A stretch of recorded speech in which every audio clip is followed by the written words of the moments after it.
Okay, so today we are going to do part of the history reading that I have to do for my homework because it's just the fastest way for me to actually get my homework done.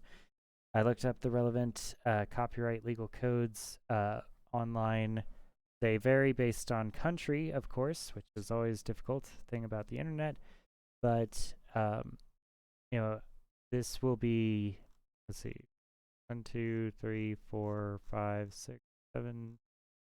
8 pages, maybe. Well, 16 pages of reading, if I can get through it all. And yeah, it has to be for educational purposes, which this is. It can't be a substitute for the original work, which it won't be because it's super, super short. The book is much longer than 16 pages. And yeah, it's a lot about President Woodrow Wilson's screening of Birth of a Nation and his comments about it. Basically, he was kind of taken advantage of by the writer and the publicist for this film in order to basically make a huge amount of money. And initially, I think his wife had recently died, and he was in public mourning, and he did not want to be seen, watching this movie.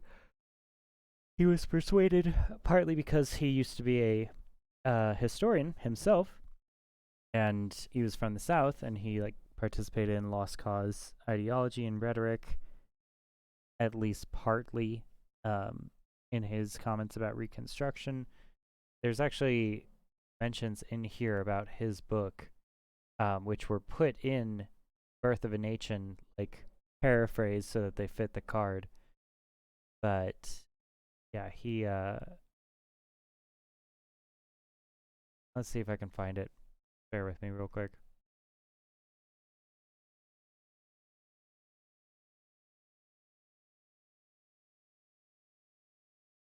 Let's see. It was held in the East Room, the largest room in the White House.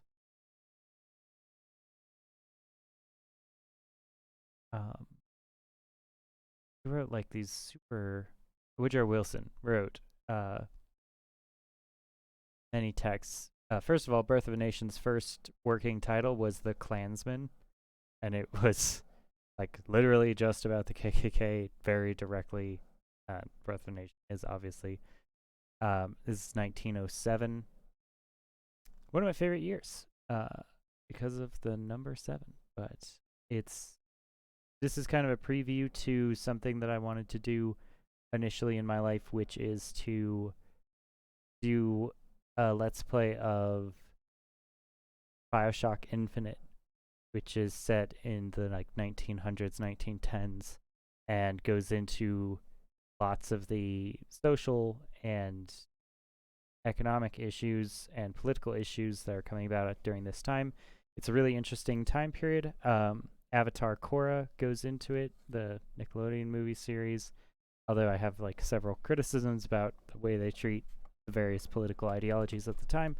One of my favorite musicals, Ragtime, is also set in this time period.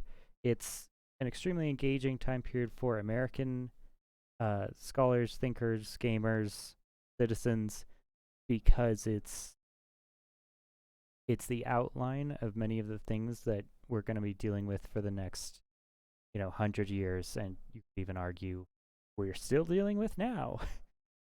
All the time with the Black Lives Matter movement, as well as the huge volume of wealth inequality due to the tech moguls essentially recreating the beginning of the 1900s again, with JP Morgan and Ford and these titans of industry controlling much of the new toys that society um, is eager to purchase, and also builds a completely different society around. Good luck getting a job without an internet access nowadays. You need that. You need a cell phone. You need to be able to text. All of these things are requirements now for social creation. Um, they're not options. Good luck getting a girlfriend without texting them. That's not on the table anymore. So let's see if we can find where we're at. Again, this is an example. So I'm just going to read this section. The war in Europe is overtaking everything else, expectedly the new freedom domestic agenda that had gotten Woodrow Wilson elected. There was one recent action of a hot-button issue that had rallied Negro and civil rights activists of all kinds into a rare unity of purpose. The Senate, pushed by Southern Democrats, had passed a sweeping immigration reform bill in early January that included the literacy test for all newcomers. Ahem. Jim Crow-era laws sound familiar?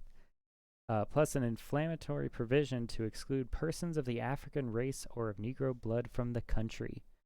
The Senate vote was a lopsided 50-7. So this goes to show you how horrific the Senate can be and how much more conservative the Senate often is than the House of Representatives in America in political history. Within days, Booker T. Washington had called the bill unjust and unreasonable. For anyone who doesn't know Booker T. Washington, just look him up on Wikipedia. He's seen as the most famous black person in American history in many ways. He's like the leader of many intellectual movements. I was actually just listening to Ragtime in the opening song. They say that he doesn't have patience for any black person that has not led an exemplary life, which is an interesting characterization. I mean, the writer of that musical may have done more research on Booker T. Washington than I have, and he does, sometimes have that tone of being this like grandiose, full,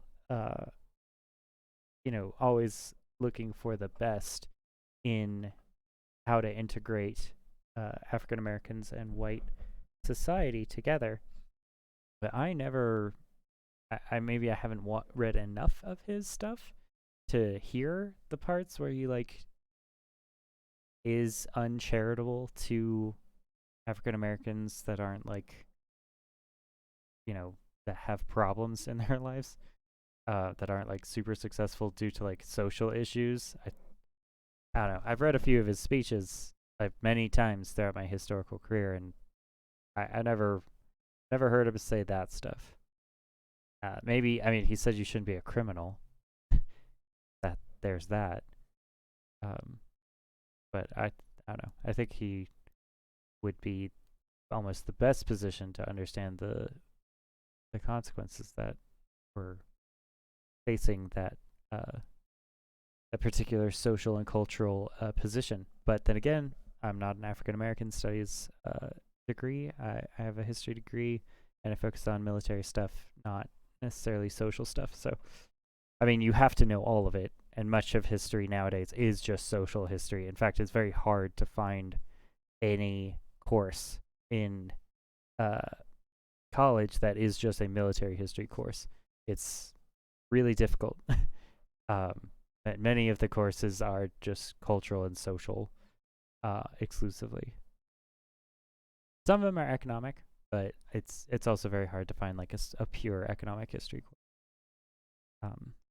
Most of them try to do everything. Except, I don't know. And maybe my standards for history, for military history is high. What is it? Can I find it? Yeah, okay, there it is. Griffith and Dixon, these are the people selling the movie, were hopeful that President Wilson would respond favorably. He was Southern-born, of course, but more than that, the subject matter played to his interests. During the academic period of his life, Woodrow Wilson has produced 5-volume History of the American People. The title is A History of the American People. Its 5th volume, Reunion and Nationalization, released in 1902, this is 5 years before he's president, covered Reconstruction in the manner popular at the time, and that Griffith now dramatized, portraying the South as abused, overrun by ex-slaves who were undeserving of freedom, and by Northern Republicans who were determined to put the white South under the heel of the black South, as Wilson had put it. In an appeal directly to the president's ego, Griffith had drawn liberally from the book in writing the intertitles, attributing the material to Wilson by name. Surely its author would consider it flattering for his text to be quoted in the epic film about American history, even if the excerpts presented, while true in spirit, had been reworded to fit the card. And even if there were no guarantees of enthusiasm from the White House, Griffith had to feel boasted by the good press he'd gotten from the L.A., The Klansman, gigantic tale of race conflict following the Civil War. Yeah, let's just really quick check Woodrow Wilson's terms. He was in there 1913 to 1921. Really? I thought this was set in 1907. Yeah, it says in office March 4th, 1913 to 1921. So, oh wait, sorry, that's, yeah, no. He's president of Princeton from 1902 to 1910. So there's that. Let's see, where is this? No, yeah, so this is 1915. So 2 years into his presidency. So this is set in February 18th, 1915 is when the showing is.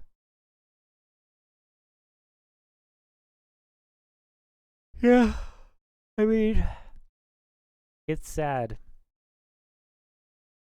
It's sad when you write a book that gets popular and successful because of how like evil it is, basically, that you're like intentionally giving people what they want in bad faith and kind of ignoring African American voices and African American objections to this lost cause narrative creation, and you just kind of ride that train of pretty like problematic, disingenuous, and actively evil thoughts all the way to the White House, all the way to the president of Princeton.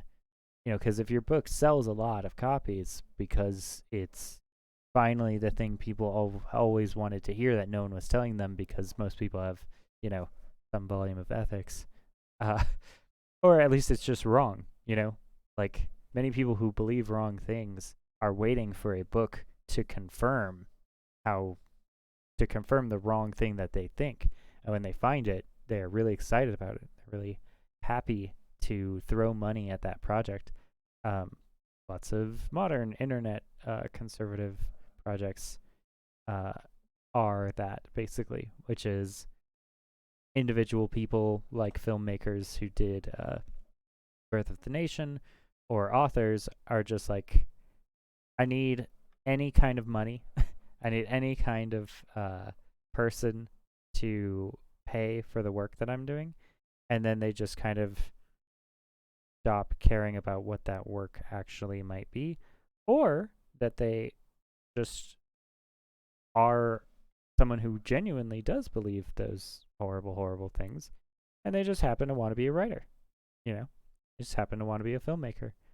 A really good book about the Trump presidency called Fear starts with, I think it's Steve Bannon, actually,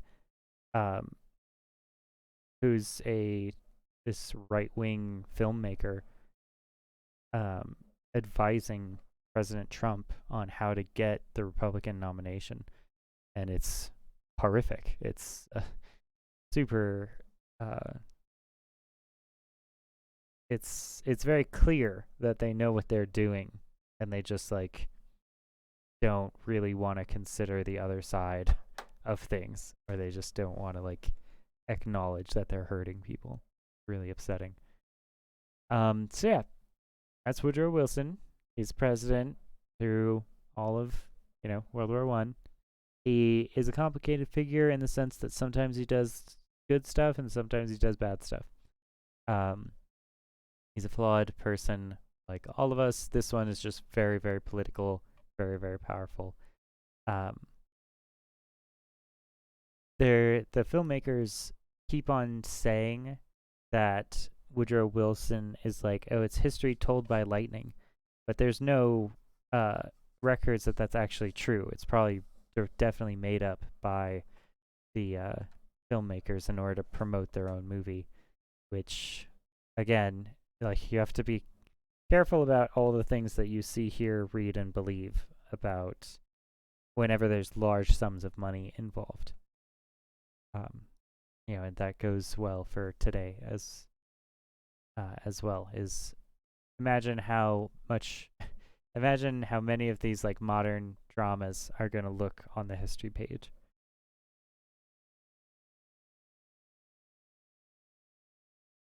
Yeah, they keep on like the filmmakers say that it's a great motion picture drama. It's not an attack on any race or section of the country. Um, it's a most powerful sermon against war and in favor of brotherly love. That's not genuine. Like he knows that.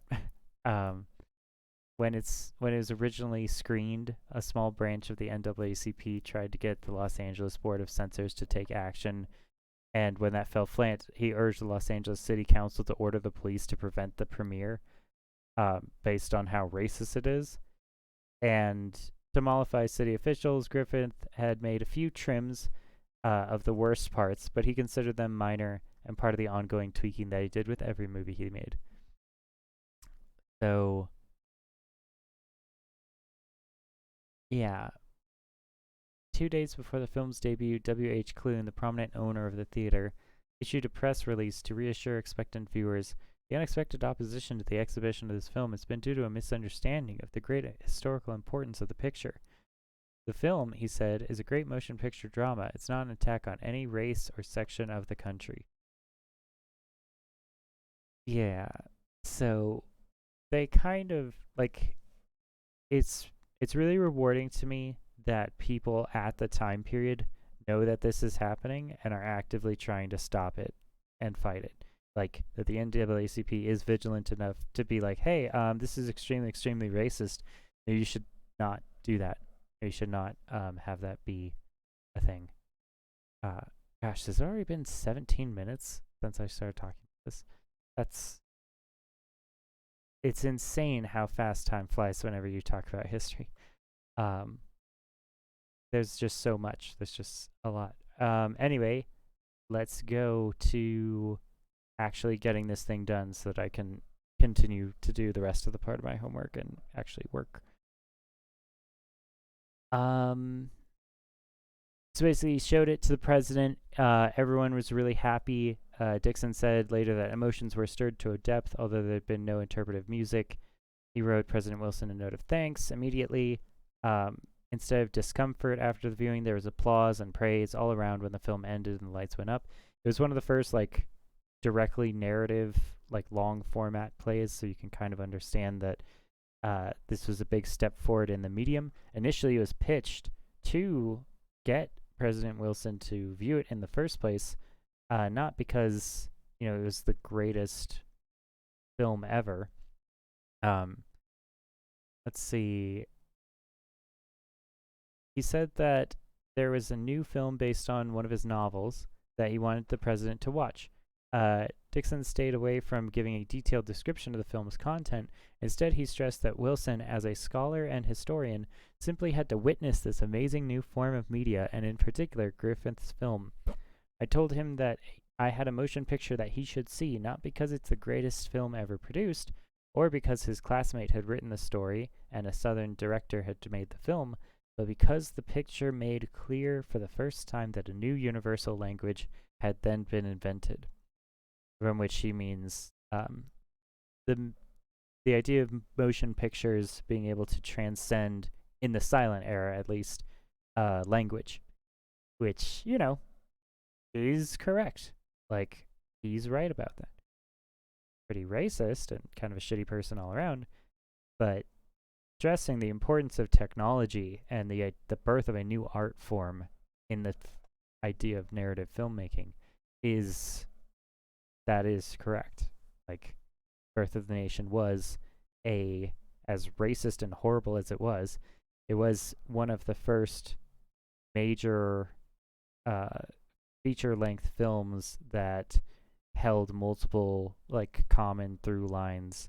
I think I learned about this in film studies that like previous to that, films were much shorter and were usually like kind of isolated on a single set, and later on they would get much better.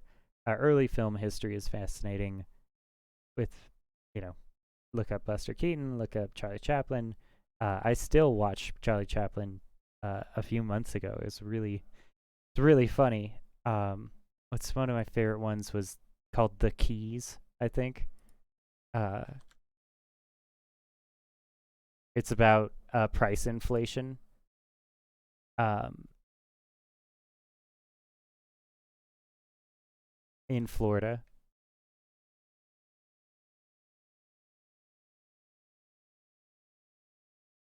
What was it called?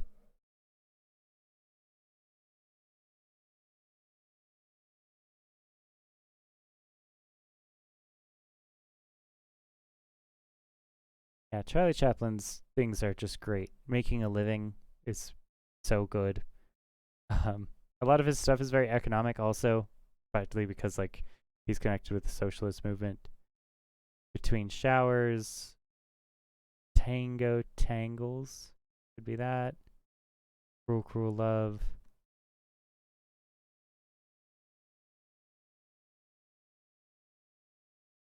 Yeah, 20 Minutes of Love. That's a good one. That was actually in Death Stranding. Funny enough. Um, one of the main characters. Well, there's spoilers, but is named Hartman, and he has a thing about 20 minutes, and 20 Minutes of Love is referenced directly in the thing. I'm trying to find the average length, but it's just not there. Mabel's Busy Day, Mabel's Hilarious Life, Lasting Gas, Property Man, Masquerader, His New Profession, The Rounders, New Janitor, Those Love Pangs, Doe and Dynamite, Gentleman of Near, Getting Acquainted, His Prehistoric Past.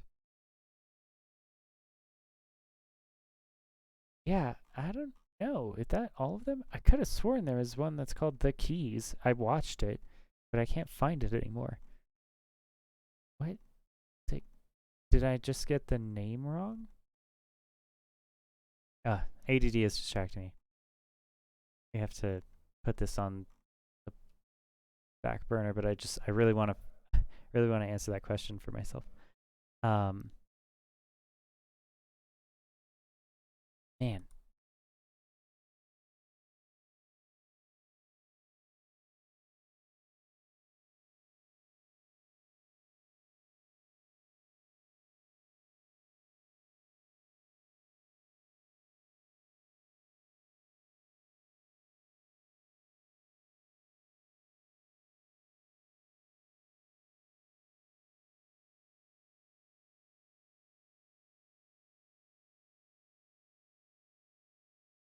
um,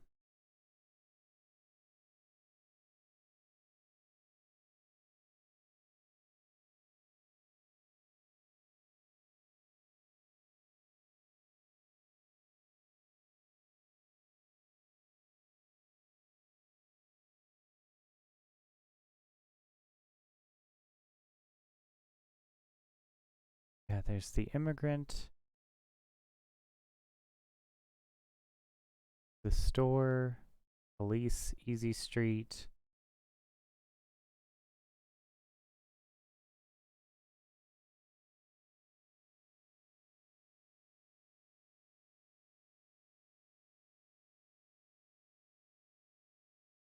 Yeah, many of these are about 20 minutes, and they're from 1915. The Champion. Yeah, and the thing about what's it? Um, Birth of a Nation is super long. There's the rink, the pawn shop, Immigrant, A Dog's Life, City Lights, The Circus, The Gold Rush, The Kid, and The Great Dictator, and Modern Times. Modern Times is my favorite one. Um,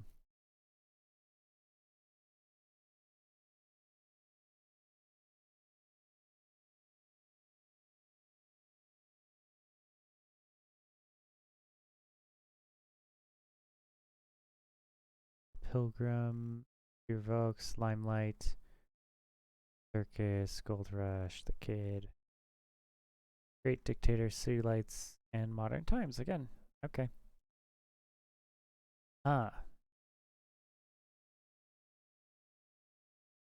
Where was it?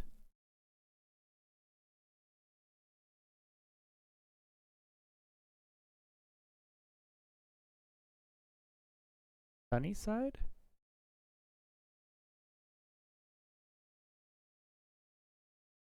Might be Sunnyside. Or Hotel Evergreen?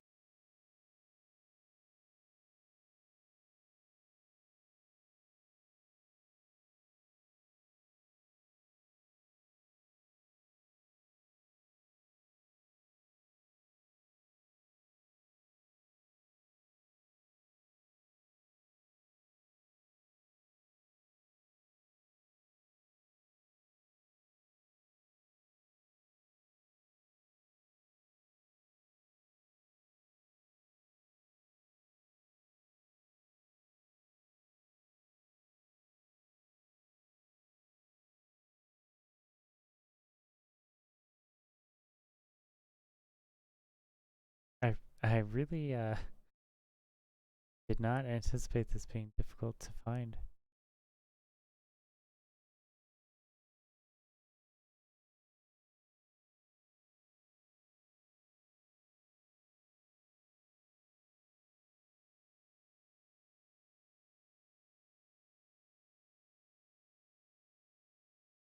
By the sea, maybe?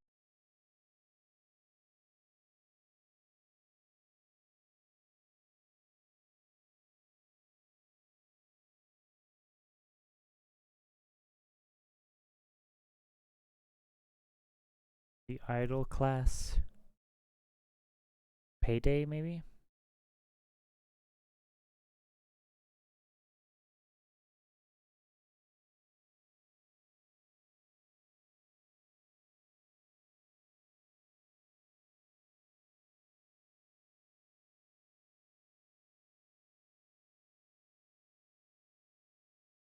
I thought it was late in his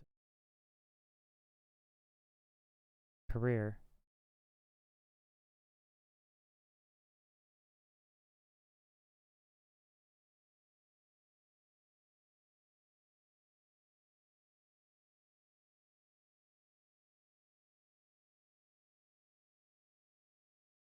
A woman work.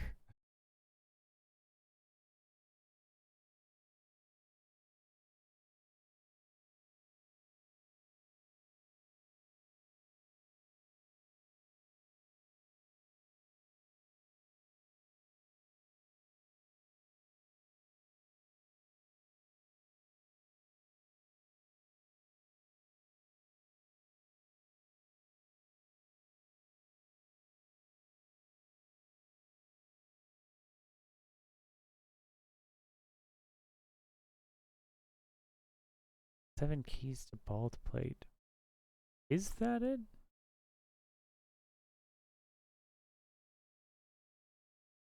Hour long.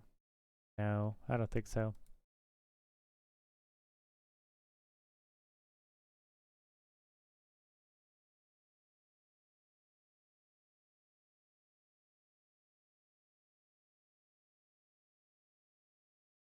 Okay.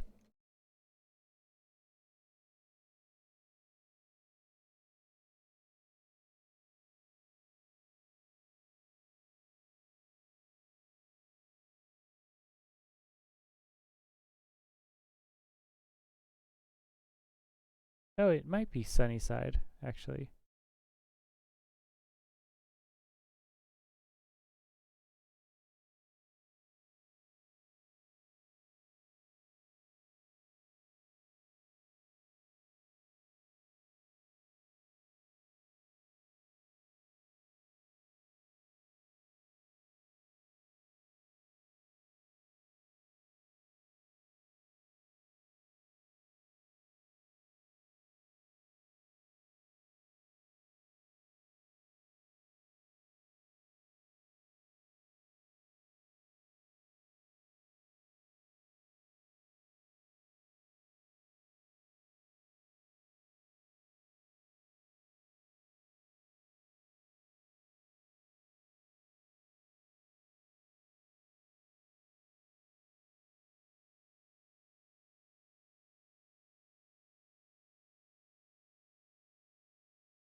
Okay, I can't find it.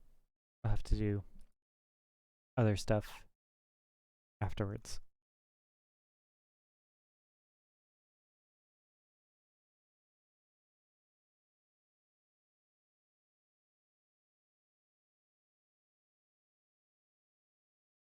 Okay, doke. They then tried to show it to the entire government. He showed it to various members of Congress, Joseph Daniels, Secretary of the Navy, Chief Justice White, and his wife. Um,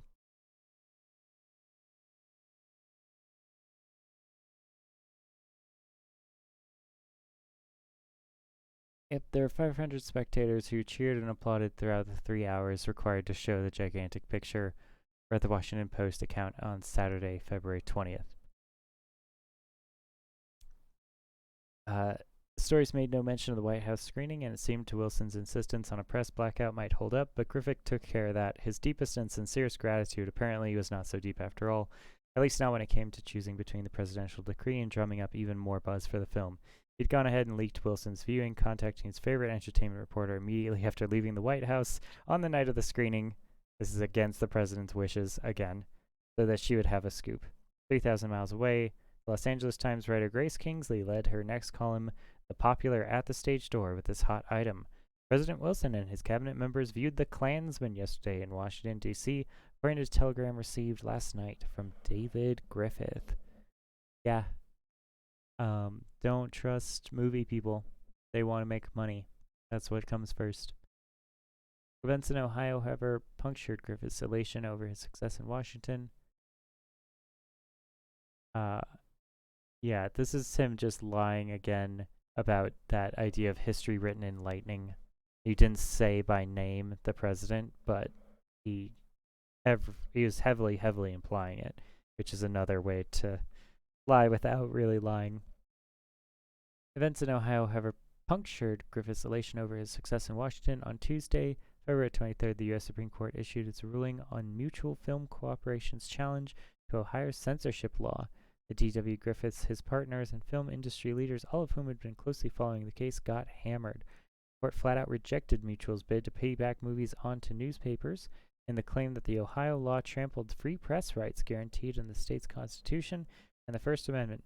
The film company, in its legal briefs, had argued movies and newsreels were as much a press enterprise as are Harper's Weekly, Leslie Weekly, and the Illustrated London News, and countless other periodicals, but the High Court declared that the argument is wrong and strained, which seeks to bring motion pictures and other spectacles into practical and legal similitude to the free press and a liberty of opinion. Movies, deemed the court, were nothing like the press. Instead, the panel, which included Chief Justice White and other justices still fresh from the night spent watching Griffith's film, lumped them in with circus shows, the theater, and other shows and spectacles that had long been the subject to regulation in the interest of public safety and morality. Moving pictures is a business pure and simple, originated and conducted for profit, the court said. To be sure, the justices acknowledged the technological wonder of motion pictures, a revolution in media that was still relatively new and changing all the time, and agreed that films can have an educational and missionary purpose, but they may be used for evil. The court then cited the unprecedented reach and influence of films that on any given day thousands of viewers filled hundreds of darkened theaters around the country, their power of amusement, the audiences they assemble, not of women alone nor of men alone, but together, not of adults only, but also of children, made them more insidious in corruption. The capability for evil and the power of film for it greater because of their attractiveness and their manner of exhibition, which is actually something I pretty much agree with. Whenever you're sitting down for 3 hours in a darkened theater, you kind of get into the movie in a way that other media doesn't really let you. They're long experiences, and the idea of like brainwashing has always been kind of synonymous with a screen that is flickering and transfixing someone there. You don't usually like see brainwashing dramatized in like reading a newspaper, although you can. clearly be brainwashed by continued readings of newspapers, but those are usually seen as like in the world. It's like the media doesn't create a world of its own that you then go into. One of the episodes on Ghost in the Shell, Standalone Complex, talks about the ability of movies to create their own transportable worlds, and video games also have this idea of, because it's using more parts of your brain, it's using the visual medium in a way that's like real life. There's different effects. You know, there's lots of conversations you can have about that, how good censorship is, back and forth. Personally, I think that like the world would have been better if the film Birth of the Nation had never been made.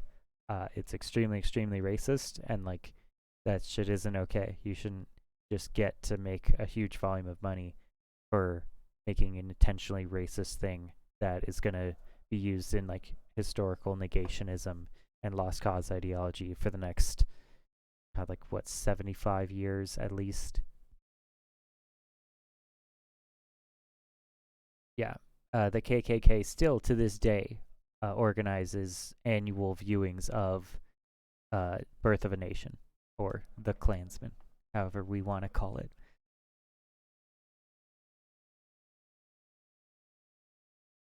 With ample basis for this government supervision, in their landmark ruling, the justices conclude unanimously that because the motion picture was not equal to newspapers and therefore had no constitutional free press protection whatsoever, they were instead subject to censorship boards, such as Ohio's, and valid exercises of a state's police powers to ensure public safety. It was a ruling validating a handful of state boards, as well as the film censorship agencies in up to 100 municipalities around the country, legitimizing, as one legal expert later observed, an extensive regime of state and local film censorship that existed until the mid-20th century. And yeah, some of the censorship is like clearly ridiculous and crazy and not good at all, but some of it, like, you really need to have to keep history correct instead of just full of a bunch of trash that people are just like literally having no interest in truth whatsoever and just saying whatever will benefit them politically or monetarily or economically. This is bad news not only for D.W. Griffith, but other filmmakers. Making matters worse was word out of Washington that the same week that Georgia Senator O.K. Smith's bill for calling for a federal motion picture commission had won unanimous approval before the House Committee on Education. If enacted, the bill would give President Wilson the power to appoint 5 commissioners to serve 6-year terms. The commission would be charged with reviewing every new film. Although no specific standards to assess the movies were spelled out in the bill, and it included only of the language typically found in censoring statutes that the film or show was to be permitted unless it was found to be obscene, indecent, immoral, inhuman, to tend to impair the health or corrupt the morals of children or adults, or to incite to crime. Although the bill ultimately would be defeated, its progress through Congress attracted much attention and reflected the deep and widespread unease with the growing popularity and power of motion pictures. Again, technology creating anxiety because it's new. People don't know what it's going to do yet, to what effects it might have on society. Griffith was in New York City when these developments broke, and with his movie readying for its East Coast premiere in that city, he took the offensive, publicly criticizing the Supreme Court's result in the Ohio case. But he moved away from making references to freedom of the press as the basis for constitutional protection of film. Now that, on the federal level, it was a failed argument. Instead, he trumpeted a position that came easily to him when he'd been making for years, that movies, at least the way he produced them, were art, guaranteed by the First Amendment as instruments of free speech and expression. Speaking at an afternoon meeting of the League for Political Education, he devoted his topic to that very point, deploring censorship of any art form to an audience at the Court Theater. He also drafted a new intertitle for the start of the film, a plea for the art of the motion picture. Right, so this is, again, right-wing, very, very racist not okay political people using free speech as a defense for saying extremely harmful stuff that uh, shouldn't be said at all, right? They just hide behind the shield of free speech whenever they want to uh, dodge the criticism of people that are like, hey, you can't just be Holocaust denier. They're like, well, it's my free speech.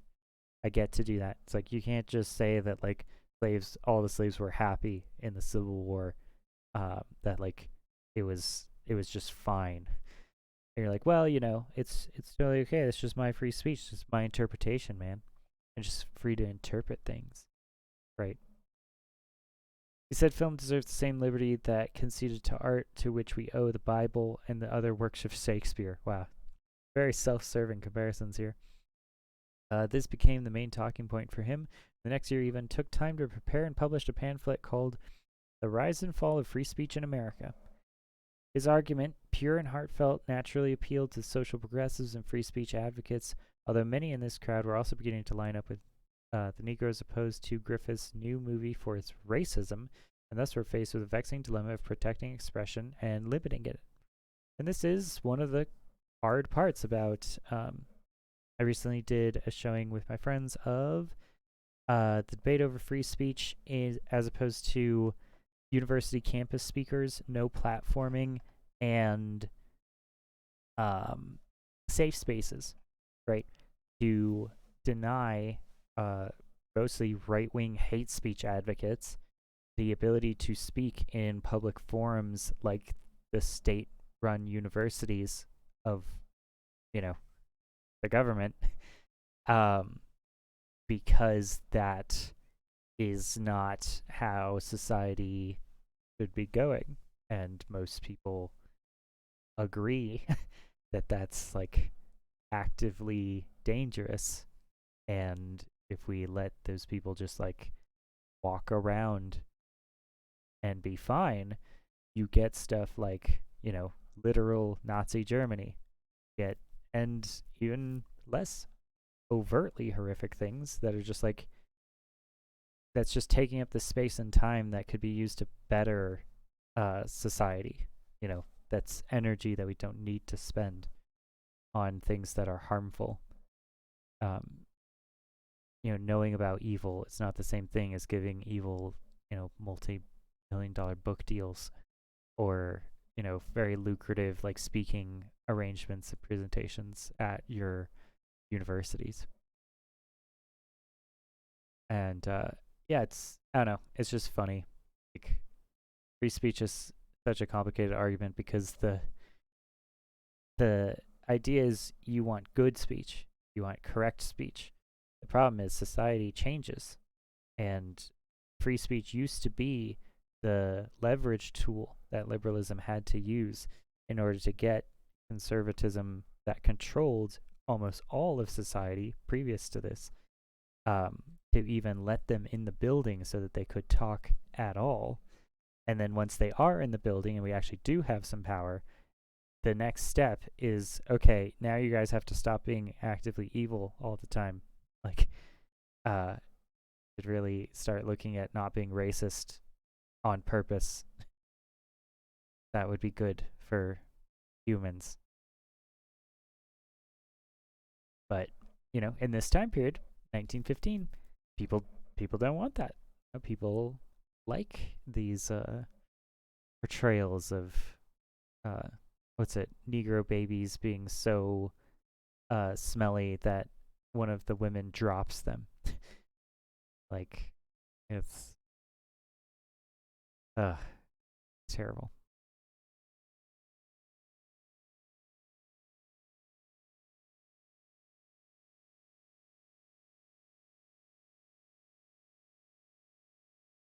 All right, so coincidentally, while Griffith was pitching the film as free speech, activists in New York City were up in arms about trouble flaring on a different location of the free speech spectrum.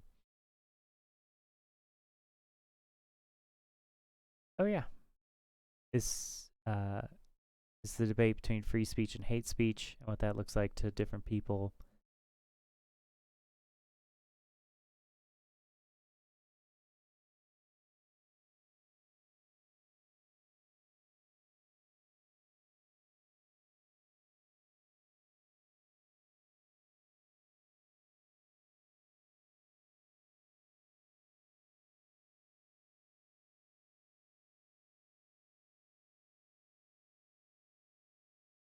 I mean, this is where just prudence comes in, right? It's like you just need to be able to tell what is a good use of free speech and what is not a good use of free speech. Hopefully, judges are supposed to be the people that know this stuff, but many judges are themselves very racist and are interested in a political agenda for political power, and that is the problem, right? The problem is that humans are often just flatly evil and, selfish and corrupt in government, and you have to, every time period needs to find its own solutions to how to deal with that. Okay. Yeah, especially in the early 1900s, which is when Woodrow Wilson is around. This is well known as like the late 1800s, early 1900s is known as like one of the most politically corrupt time periods in American history in general, just wholesale, because of how powerful economics was relative to government power at this time. And, you know, you could make the arguments again that that never stopped, but this time it was particularly apparent. It was just like flatly overt, super on the face. They filed into the Special Sections Court at the Yorkville Police Court earlier in February for the arraignment of artist William Sanger on charges that he had violated the Comstock law in the distribution of obscene material, to wit, his wife's birth control pamphlet, The Family Limitation. Wow. See what I mean about things being complicated? Uh, one person's obscenity is another person's, necessary survival for their life.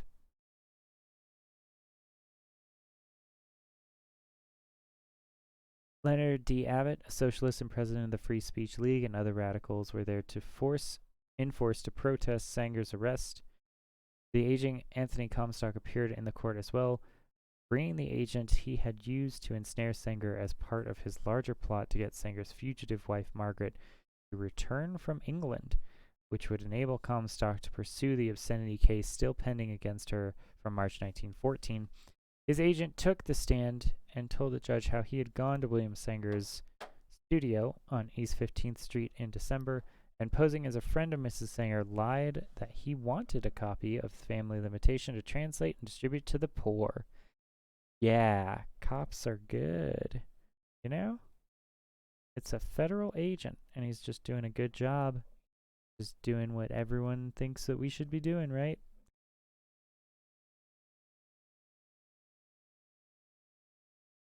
His agent took, or wait, sorry, that might be a private agent. It could be a PI. Never mind.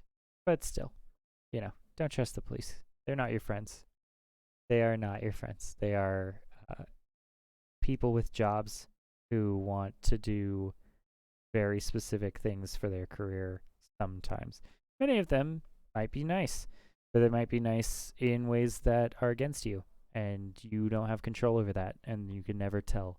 So one of the first things that interrogation procedures do is they always say, try to make the person feel like you're their friend so that they tell you everything, which is true, and then they just record that and use that against you later.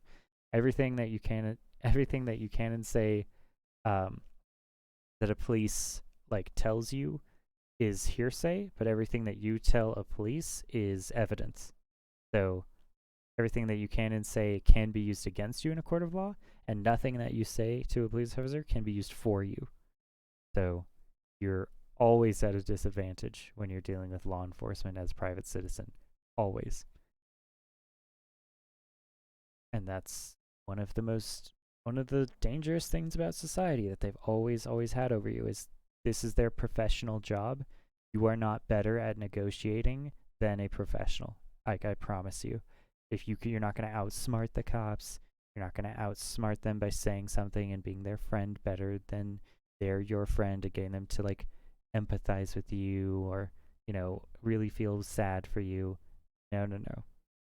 It's physical information that they're recording.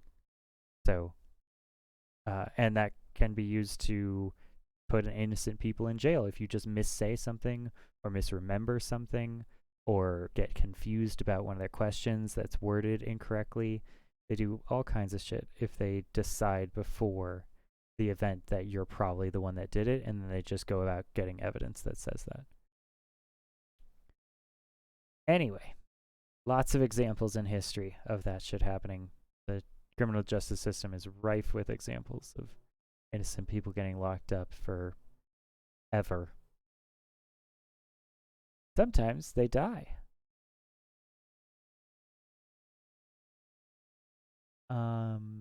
Yeah.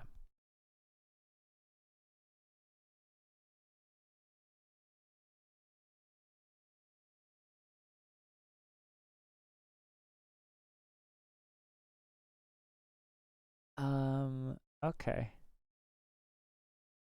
Sanger had then rummaged around his apartment and given the agent a copy, and his arrest soon followed. Based on the agent's evidence, the judge ordered Sanger held for trial later in the year. Sanger vowed to fight the case to the finish. The Free Speech League attacked Comstock's sting operation, insisting Margaret Sanger. No, yeah, I think it was Comstock. The aging Anthony Comstock appeared in court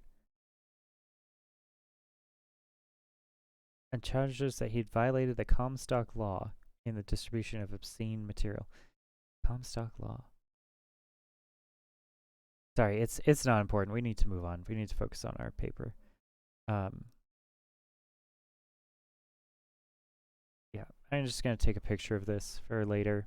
I'm accumulating pictures of pages.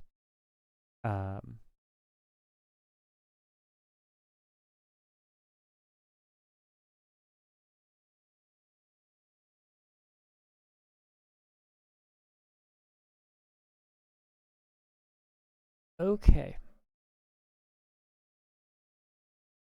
So where are we at? We're not even halfway done.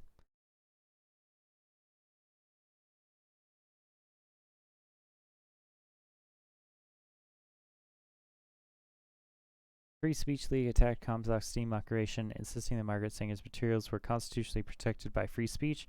The League started a defense fund for Sanger and lined up a prominent lawyer, Gilbert E. Rowe, a close friend of the national progressive leader Robert M. Lafolt. Mr. Comstock doubtless thought he could railroad his victim to jail in quick order, but he found that he was mistaken, editorialized the radical monthly publication Modern School. In its February issue, the Free William Sanger's defense throng, situated on the edgy, anti-government, and even revolutionary wing of civil liberties, eventually drew in such avowed anarchists as Emma Goldman. I just did research on her. Like, literally, I just was doing research on her because she's in that musical Ragtime. One of the first advocates for, like, free love, and one of the first advocates for homosexuality, one of the first advocates for having birth control be a normal thing, and just in general feminism and general anarchy. Which, anarchy is a complicated subject. They did bomb marketplaces, but the police also routinely kill people, so there's that. Kill innocent people. They kill non-innocent people as well, but eventually drew in such avowed anarchists as Emma Goldman, Alexander Berkman, who within weeks of the court hearing were declaring war on Anthony Comstock and super moralists, and planning protests in New York City to get him fired. Good. Let's go. Despite the legal setback for the film industry and Mutual Film versus Ohio, Griffith arrived for a luncheon at the Broadway Hotel a few days later, acting as if he had not a worry in the world. He was meeting a reporter from the New York American for what in journalism was called a setup piece about his film, which is about opening in the city in 5 days on March 3rd. The biggest man in the moving picture business today is a curious mingling of the man of leisure and a man of the world and a dreaming poet, wrote the journalist afterward.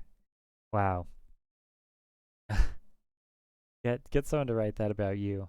You know, have a good day. The interviewer was fawning in his praise of Griffith and the movie, which is now officially titled The Birth of a Nation, and was ready to go to Liberty Theater around the corner at 42nd Street. The fancy program featured the new title and was designed in such a way that pages could be added to list high praise as it came in from reviewers and important persons. The fancy program featured the new title. So is that like a bill program for like a show? Is designed so that pages can be added to list high praise as it came in from reviewers and important persons. The booklet was intended to serve as both a souvenir and as reinforcement for viewers that the film was in fact a big deal. Capital B, capital big deal. I mean, yeah. Several pages summarize the plot. Others contain still photographs from various scenes, including pictures of hooded Klansmen on horseback. Still another page was devoted to facts about the picture, although many of the facts were not true. 1,800 people and 8,000 horses were utilized in making the narrative. But they did serve to help justify an unprecedented price that Atkin and Griffith decided to charge for the tickets. $2. Whoa. First time it was like, oh yeah, if they only knew how much tickets cost now. I looked it up. $2 then would be worth, and it's pretty expensive. What is $2 in 1915?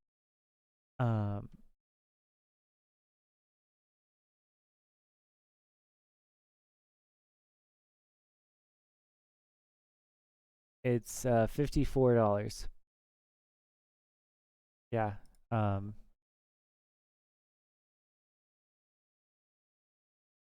Yeah.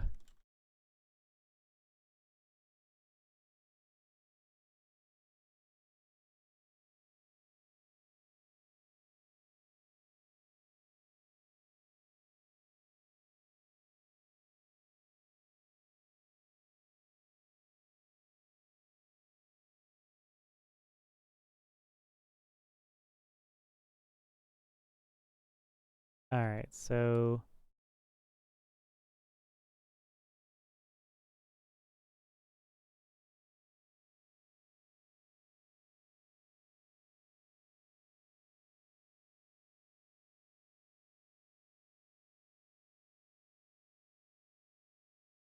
$54.17.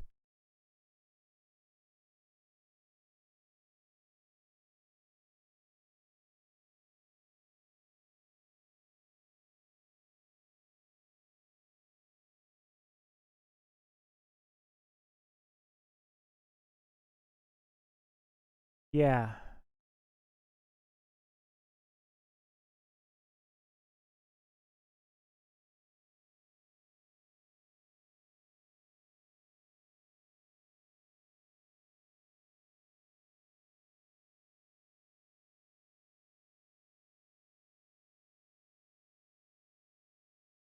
You know, normal. Just how normal it is to go pay $54 for a movie theater for a super racist film that's 3 hours long. Yeah, it produces a cumulative price increase of 2,615%. The average inflation rate of 3.16 inflation per year over 106 years.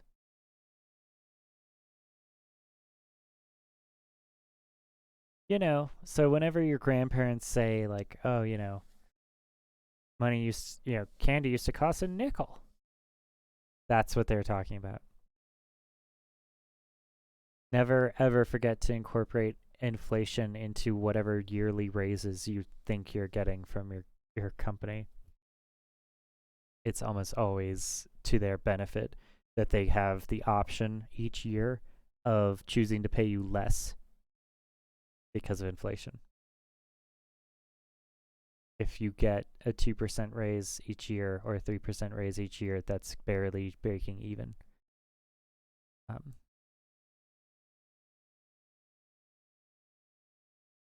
The amount itself has drawn jaw-dropping publicity, and again, the feed fed the buzz of the movie's epic proportion. The reporter may have found Griffiths remarkably calm and upbeat, but the director's carefree air masked the aggravation that he, Dixon, and the producers had been going through to repel interference from the NAACP. Annoyance was not over either, but would continue for weeks to come. Griffith and his people had smartly gotten initial approval for the film from the National Board of Censorship in late January prior to the Los Angeles opening. Wow. But after NAACP officials caught wind of the approval, they began causing trouble. Griffith received a letter at his New York City office in May Childs Nerney, secretary of the NAACP, who wanted an advanced performance of the moving picture for her and others. He did not respond, but the NAACP eventually did manage to win over the board's chairman, Frederick C. Howe, to revisit the approval and arrange for another screening. Internal politicking began, with all sides pushing their interests. The Griffith forces certainly had to be pleased when they learned that the board told the NAACP officials on the very day in March when the filmmaker was presiding over a screening that the 12 tickets originally set aside for the NAACP had been reduced to 2 tickets, and that the 2 persons who had used them had to be white. Wow. Really? Wow. What the hell, board? Why are you doing that?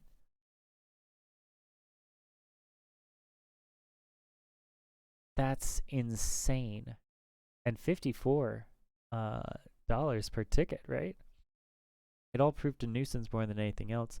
Griffith screened the film a couple more times for the board's general committee, and during the second, members actually stood up and cheered him when he entered the room. He promised to make a few adjustments to 2 scenes in the NAACP had objected to in the portion about Reconstruction: the attempted seduction of Flora and Elsie by ex-slave Gus and the northern mulatto Silas Lynch, respectively. Trusting Griffith to make the changes, the board then gave its blessing and the film in a 12-9 vote.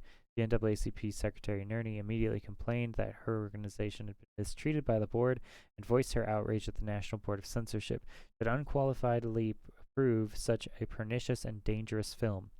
Yeah, for real.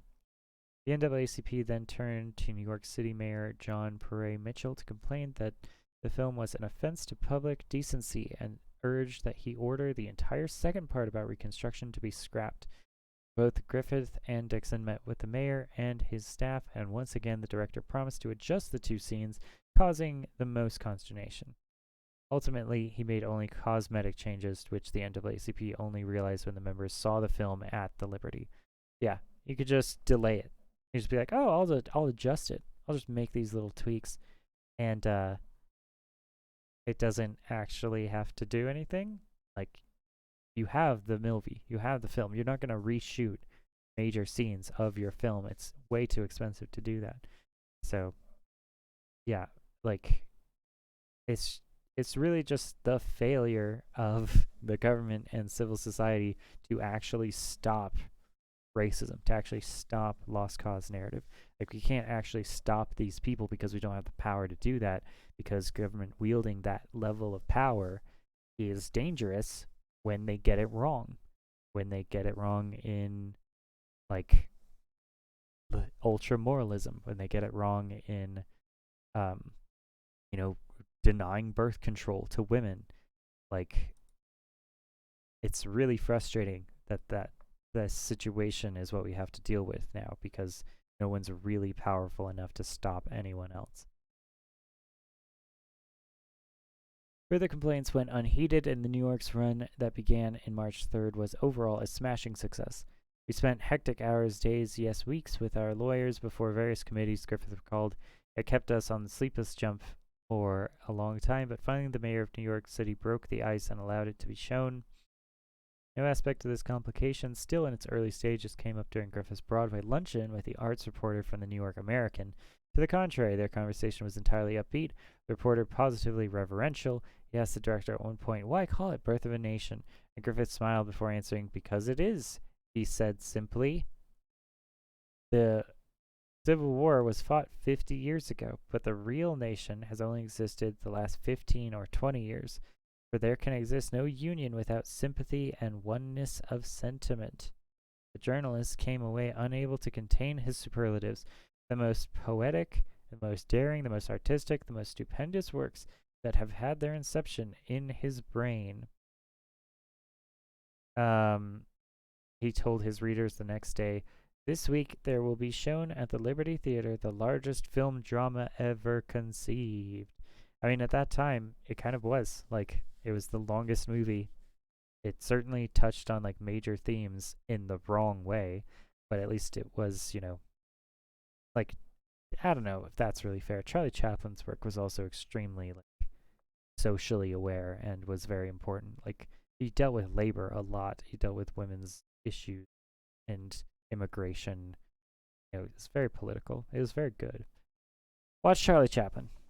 Give him your money. Don't pay $54. Watch 3 hours of racist bullshit. For all the good cheer, however, Griffith knew, but was not able to mention, that the largest film drama ever, in quotes, was for more Negro opposition, fiercer than anything he had faced so far. In his regard, it's probably made sense to see Los Angeles and New York City as a warm-up for the main event, Boston, Massachusetts, and that, in preparing a ground game, he factor in the city's abolitionist legacy, the fact that its incumbent mayor, James M. Curley, was the king of censors, and finally that Boston was home to William Monroe Totter, the most radical newspaper editor and Negro activist of the day. Griffith was not about to get into any of this with a New York reporter and spoil the love-in, but if he had, he might have cast the battle in waiting this way. If he were able to confront and defeat opposing forces mustered in Boston, he would come away confident that his film could play anywhere. Totter rides the rails. Chapter 11. Monroe Totter had stuck around in the nation's capital after the White House clash on Thursday, November 12, 1914, while President Wilson took off New York City for the weekend, accompanied by his daughter Margaret, to stay in the East Side apartment of his confidant and foreign policy advisor, Edward M. House.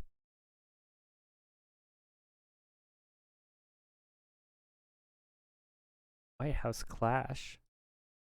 And this is in 1914. This is a year earlier. This is November 12th. I mean, like 4 months earlier. Wilson's secretary, Joseph Tumulty, had chastised Trotter for his public remarks immediately after the fireworks in the Oval Office. "Mr. Trotter, you have violated every courtesy of the White House by quoting the president to the press." What? I'm sorry. Edward M. House, Wilson's secretary, Joseph Tumulty, lots of names here, had chastised Trotter for his public remarks immediately after the fireworks in the Oval Office. What fireworks? Maybe that's the point of the rhetoric, is that I'm supposed to ask. But Trotter was not about to be silenced. He was the keynote speaker on Sunday, November 15th, at the Second Baptist Church, 816 3rd Street, NW, where the standing room only crowd, estimated at 2,000, appeared for more than 5 minutes when he stood up to speak. Then, staring down at reporters seated in the front row, he spoke slowly to be sure his first words could be written verbatim. "I emphatically deny that in language, manner, tone, in any respect, or to the slightest degree, I was impudent, insolent, or insulting to the president." Speaking for 90 minutes, he then denounced Wilson's practice of federal segregation, frequently interrupted by outbursts from the audience. "Put him out," some yelled about Wilson. Trotter sought to tone down the rowdiness. "Don't show any disrespect for the office of president. I respect the office," he said. But news had been made.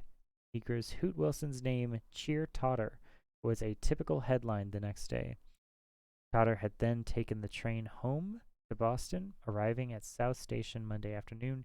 Eager to capitalize on new and widespread attention, he spoke briefly to reporters before heading off to the South End for the regular monthly meeting of the Boston Literary and Historical Association that he had co-founded in 1901.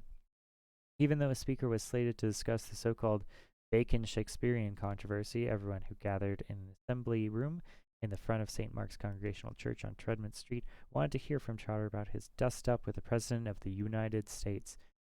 As was its custom in the association's meeting, called to order at 8:20 p.m., began with a prayer and a reading of the previous meeting's minutes. See, that's my kind of meeting. It starts at 8:20. And 2 hymns sung to the accompaniment of piano. At the conclusion of the literary lecture, Trotter was finally introduced and gave a detailed account about his recent meeting with the White House in Washington when he was denounced by President Wilson as insulting and insolent. Yo, let's go. I mean, that's a mark of courage right there. That's a badge of honor. According to the minutes of the meeting, he told his Boston friends that the significance of the White House face-off was having the president confirm publicly for the first time that race segregation in the national government was an administration policy. Wrapping up, the group gave Trotter its full backing, voting to endorse without reservation everything that Mr. Trotter and other members of the delegation did at the White House. Nice. Yeah, we're going to endorse it. That's interesting that, like, that's the decision that the group has to make. I don't know. I guess it's weird how formal it is. That they're like, we are formally saying that we support your stuff. Despite the late hour and the first night home and disregarding any cumulative road weariness, Trotter was back at it again late the next night, arriving at 11 p.m.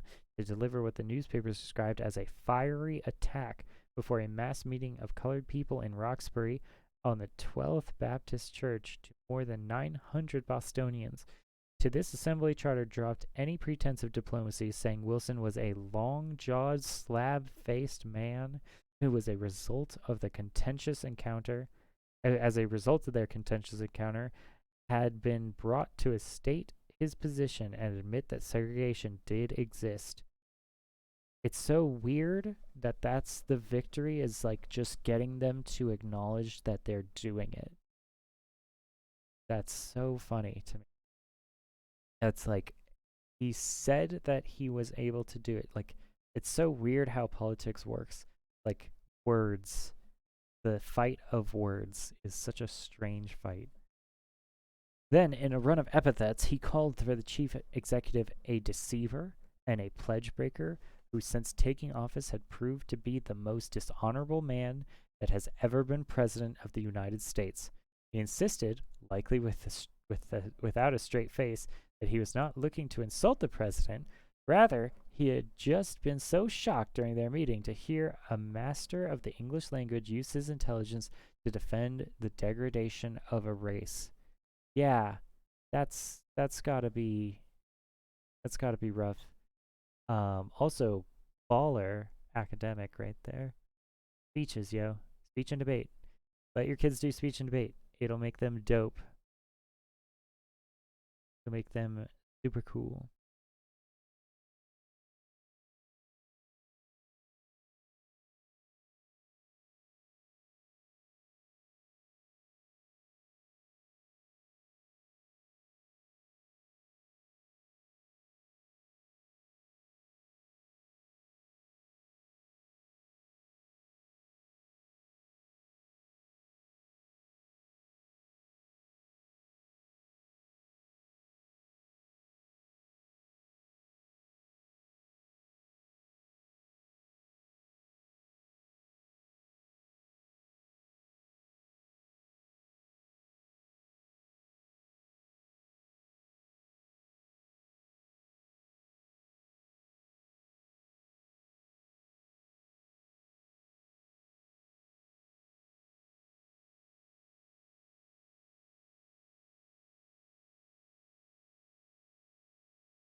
Okay. All right. Trotter also mocked the complaint that he had been rude. I am so glad that the White House has told the world that a colored man has insulted the president that I don't know what to do. He closed with obvious delight in the trouble that he has caused. We began the fight right under the White House roof, and we will continue it. President Wilson will never be elected president again. He was, of course, later. Trotter was just getting started. Boston Talk kicked off a 9-state speaking tour of no less than 10 cities on the East Coast and in the Midwest. It began with a second speech in Washington, D.C., and a quick turnaround back to Boston, where on Monday night, November 23rd, he was the main speaker at the funeral hall before 700 listeners. I have been taught in the Massachusetts schools and in one of her colleges that the President of the United States is not a king and is not to be approached with cowering spirit or with any wavering, he said emphatically. He was scheduled to appear in a New York City event in late December that was advertised in several city newspapers until petty Negro politics intervened. Aw, that's sad. City event. This is amazing. I just want to put as a comment. It's not academic at all, but I want to put as a comment in my class, so this person is my hero. This person is the best. Unhappy that the Guardian editor rather than Booker T. Washington was garnering so much press, a prominent Bookerite named Charles W. Anderson strong-armed the event's organizers and persuaded them to cancel the speaker. Weird. Kind of bad. Afterward, in a smarmy bid to make inroads at the White House, Anderson informed Tumulty that he had squelched Trotter's talk, and then, smarmy, I love that word. God, history is good. He had squelched Trotter's talk, and then, a week later, on December 29th, wrote to Washington revealing in his anti-Trotter handiwork and hoping it would score points with the president. According to Wilson, Anderson said, "It won't hurt to have our friend know that we are able to serve in this connection." But the New York cancellation hardly slowed Trotter. At Chicago, old friend Ida B. Wells. Oh, I know her. Wait, Ida B. Wells? I read her, her book. Yeah, Ida B. Wells is, what's it? Alright, we're on page 10. That was one of the first readings we did. Wasn't it? Excerpts from the Slave War. Ida B. Wells. I know her. Gosh, it's so hard to remember all these names. So many people. I'm just gonna Google her. Ida B. Wells is an American journalist. She's African American. She's amazing. She's 1862 to 1931. Dope. Let's go. Poggers in the chat for Ida B. Wells, everyone. African American female journalist in 1915. Living the best life.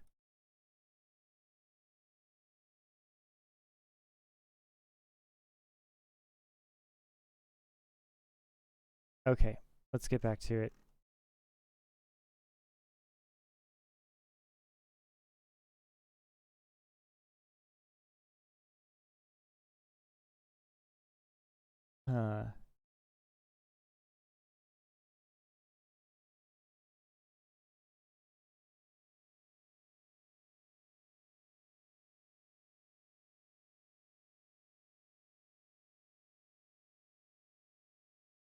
Heard that his invitation to New York had been rescinded and immediately summoned him.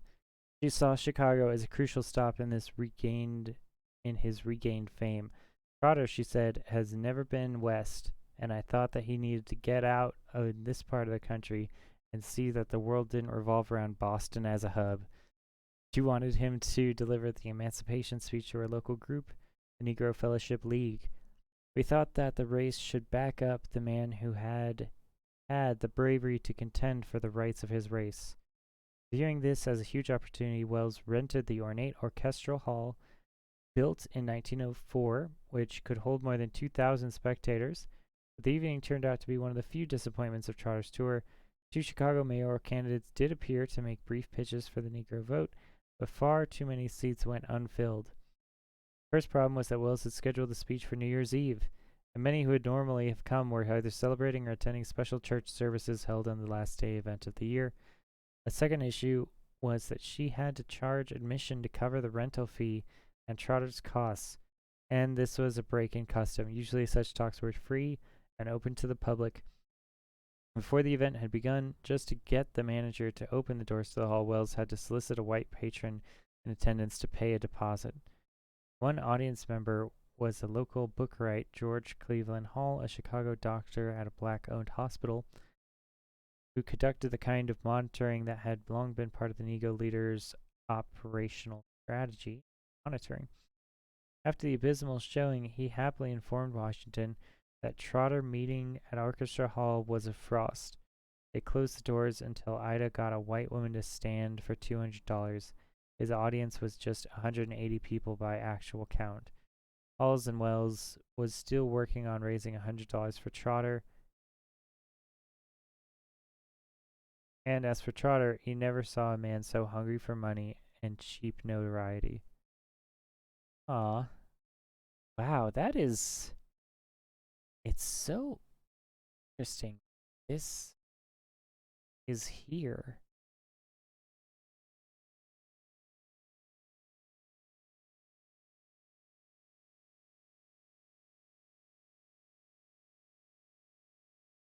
Huh. Yeah, okay.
All right.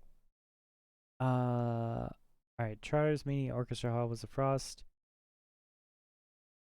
So I am now done with making comments about my history stuff for this thing. I have to finish out the reading, which I will do. Despite the rough start, Trotter went on to give a series of smaller talks and has hosted a range from AME Zion Church, for example, and then the Grace Presbyterian Church, Frederick Douglass Center, and Quinn Chapel Church and St. Mark's Church, and of course, Wells' own Negro Fellowship League. The pastor at St. Mark's added a creative twist by announcing an essay contest with prizes going to the young lady and gentleman who write the best essay on Did Mr. Trotter Insult President Wilson? During his time in Chicago, Trotter even made headlines when on January 2nd, he showed up. I love that, like, you can get famous by insulting someone as an advocate. Like, that's great. Like, that's great democratization of power. He showed up to deliver a speech at the Irish Fellowship Club at luncheon meeting in LaSalle Hotel. Sorry, I have to drink water. Oh wow, it's already been an hour and a half of reading. Jeez.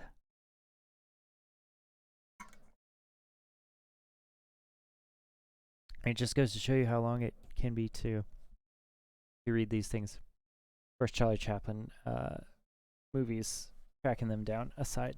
Most people don't have to do that part. just me and my ADD history brain needing to keep track of all the things that have happened in the world. It's never gonna a giant curse. It's never gonna work. All right.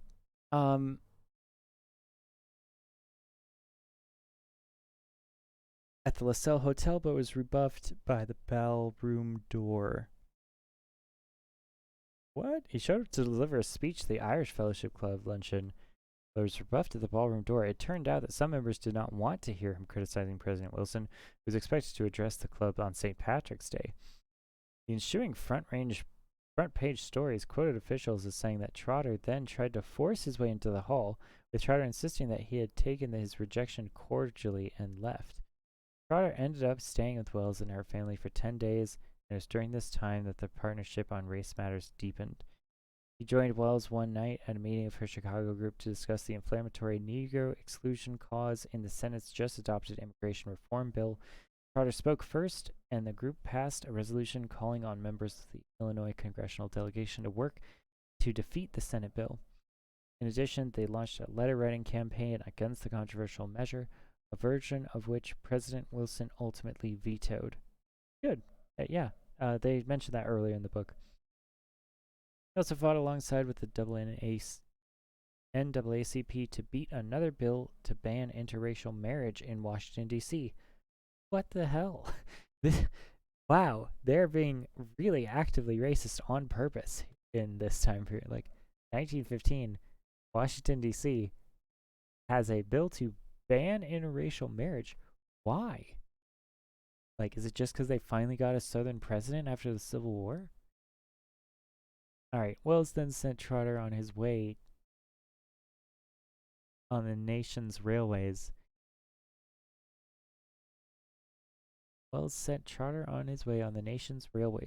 Made engagements for him as far north as St. Paul, Minnesota, and as far west as Omaha, Nebraska. So he did a tour of the West, which is good. The West needs intellectualism put on purpose in these things. Very East Coast to just like only do East Coast stuff and call it good. As far south as St. Louis, Missouri, she said Trotter also traveled to Pittsburgh and Baltimore to give talks. When Mr. Trotter returned east, it was with the assurance that the West had approved his course and upheld his hands. Yeah, that's good. Wells was even able to round up some expense money for Trotter from sources other than the disappointing Orchestra Hall event. We succeeded in giving him $100 as I had promised, she said, but at this point in his career, Trotter was used to money shortages. Wow, sad. The life of an academic. You never have money because you're not selling. You're selling words, I guess, is what you're selling.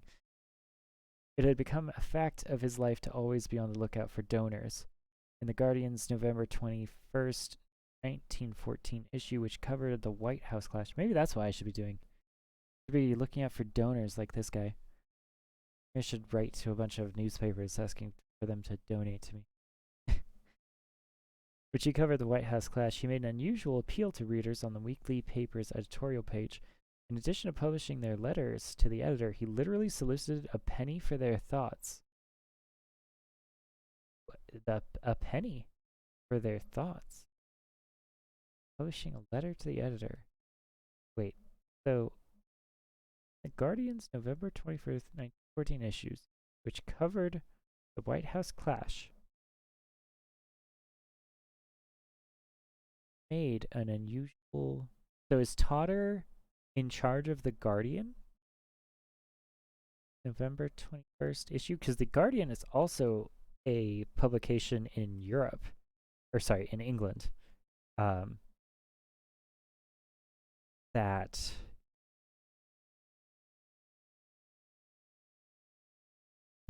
Is the...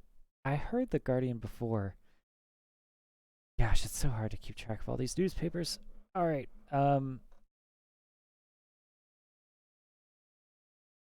Yeah, one of the people in my class is doing just newspapers, and it's really good. Um, African American newspapers during the Civil War.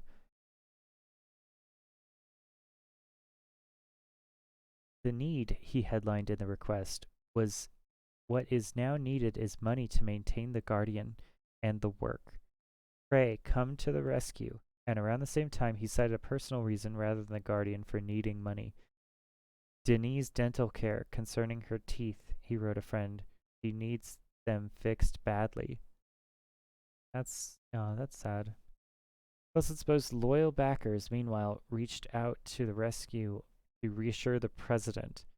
Within days of his meeting with the Negro delegation, he received word from Julius Rosenwald, the wealthy president of the Illinois-based Sears, Roebuck and Company, who had read in the Chicago newspapers with what he called sympathetic interest about the sharp exchange with Totter.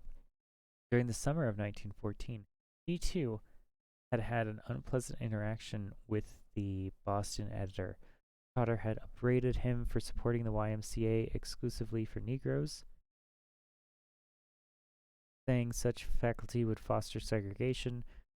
Trotter warned Rosenwald was a notoriety speaker whose methods are dismaying to the conservative members of this race.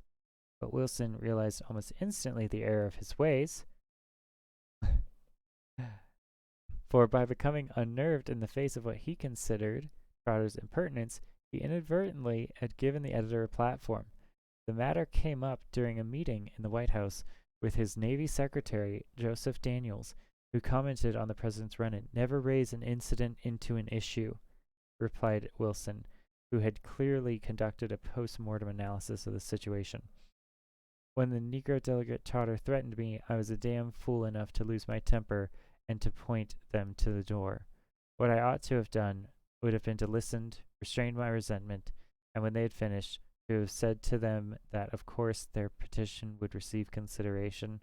They would then have withdrawn quietly, and with no more would have been heard about the matter. But I lost my temper and played the fool. Plenty was heard about the matter, however, as the newspapers around the country rushed to cover and editorialize about the Trotter-Wilson exchange. The commentary ran the gamut in his New York Evening World tutorial. Editor, owner, NAACP official Oswald Garrison Villard, Trotter's manners were lacking, but that Wilson should have focused instead on the genuine wrongs Trotter had presented. The editor also sharply disagreed with Wilson's moan that Trotter had tried political blackmail for suggesting Negro voters would turn against him when, in truth, Trotter was simply employing the time-honored American way of showing disapproval of an electorate official's conduct.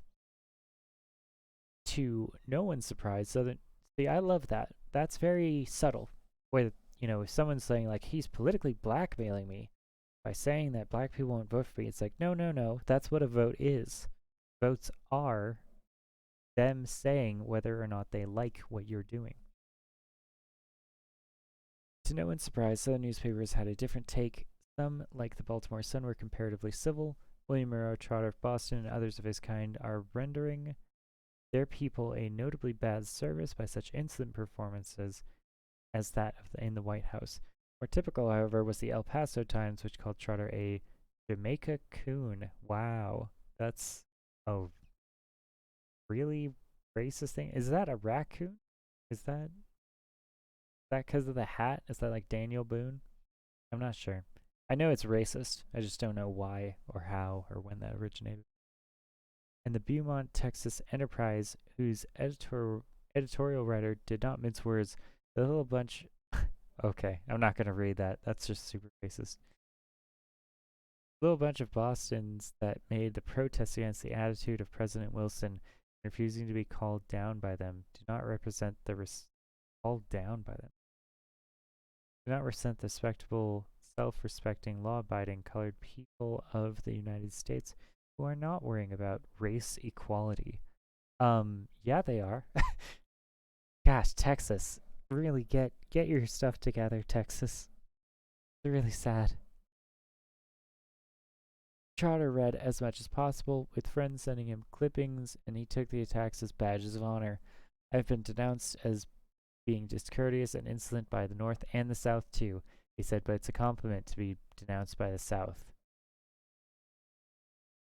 The Negro press was largely supportive. W.E.B. Du Bois wrote in The Crisis, William Monroe Trotter is a brave man who had voiced the feelings of 9/10 of the thinking Negroes of this country.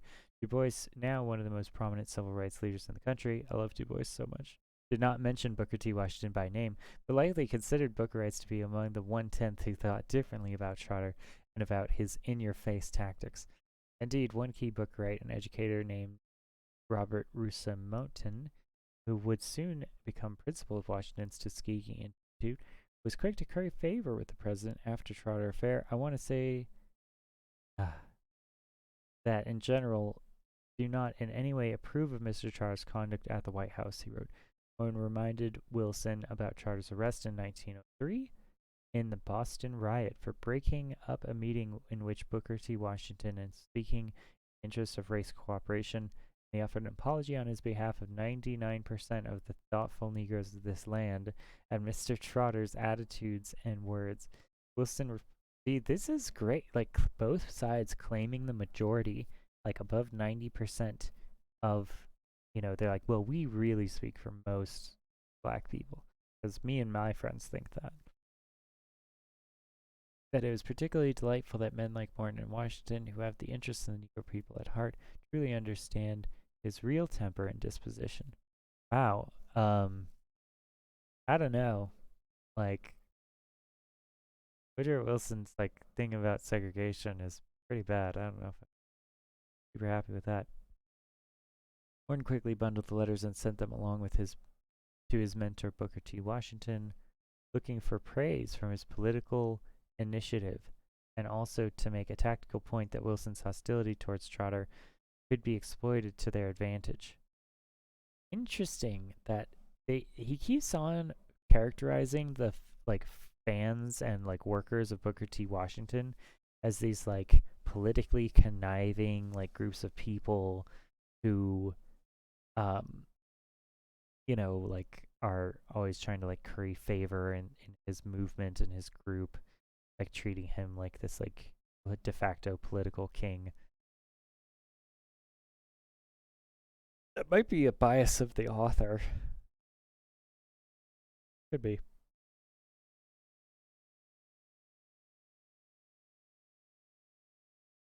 Also, to make the tactical point that Wilson's hostility towards Trotter could be exploited to their advantage. I think he is in such a condition now that we may be able to make an impression on him, Morton wrote.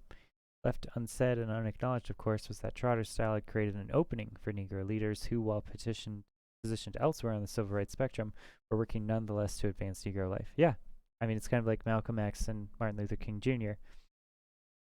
If you have someone being presenting how angry we actually are, then the ones that are the nice, peaceful ones, those are the ones that white politicians will deal with better.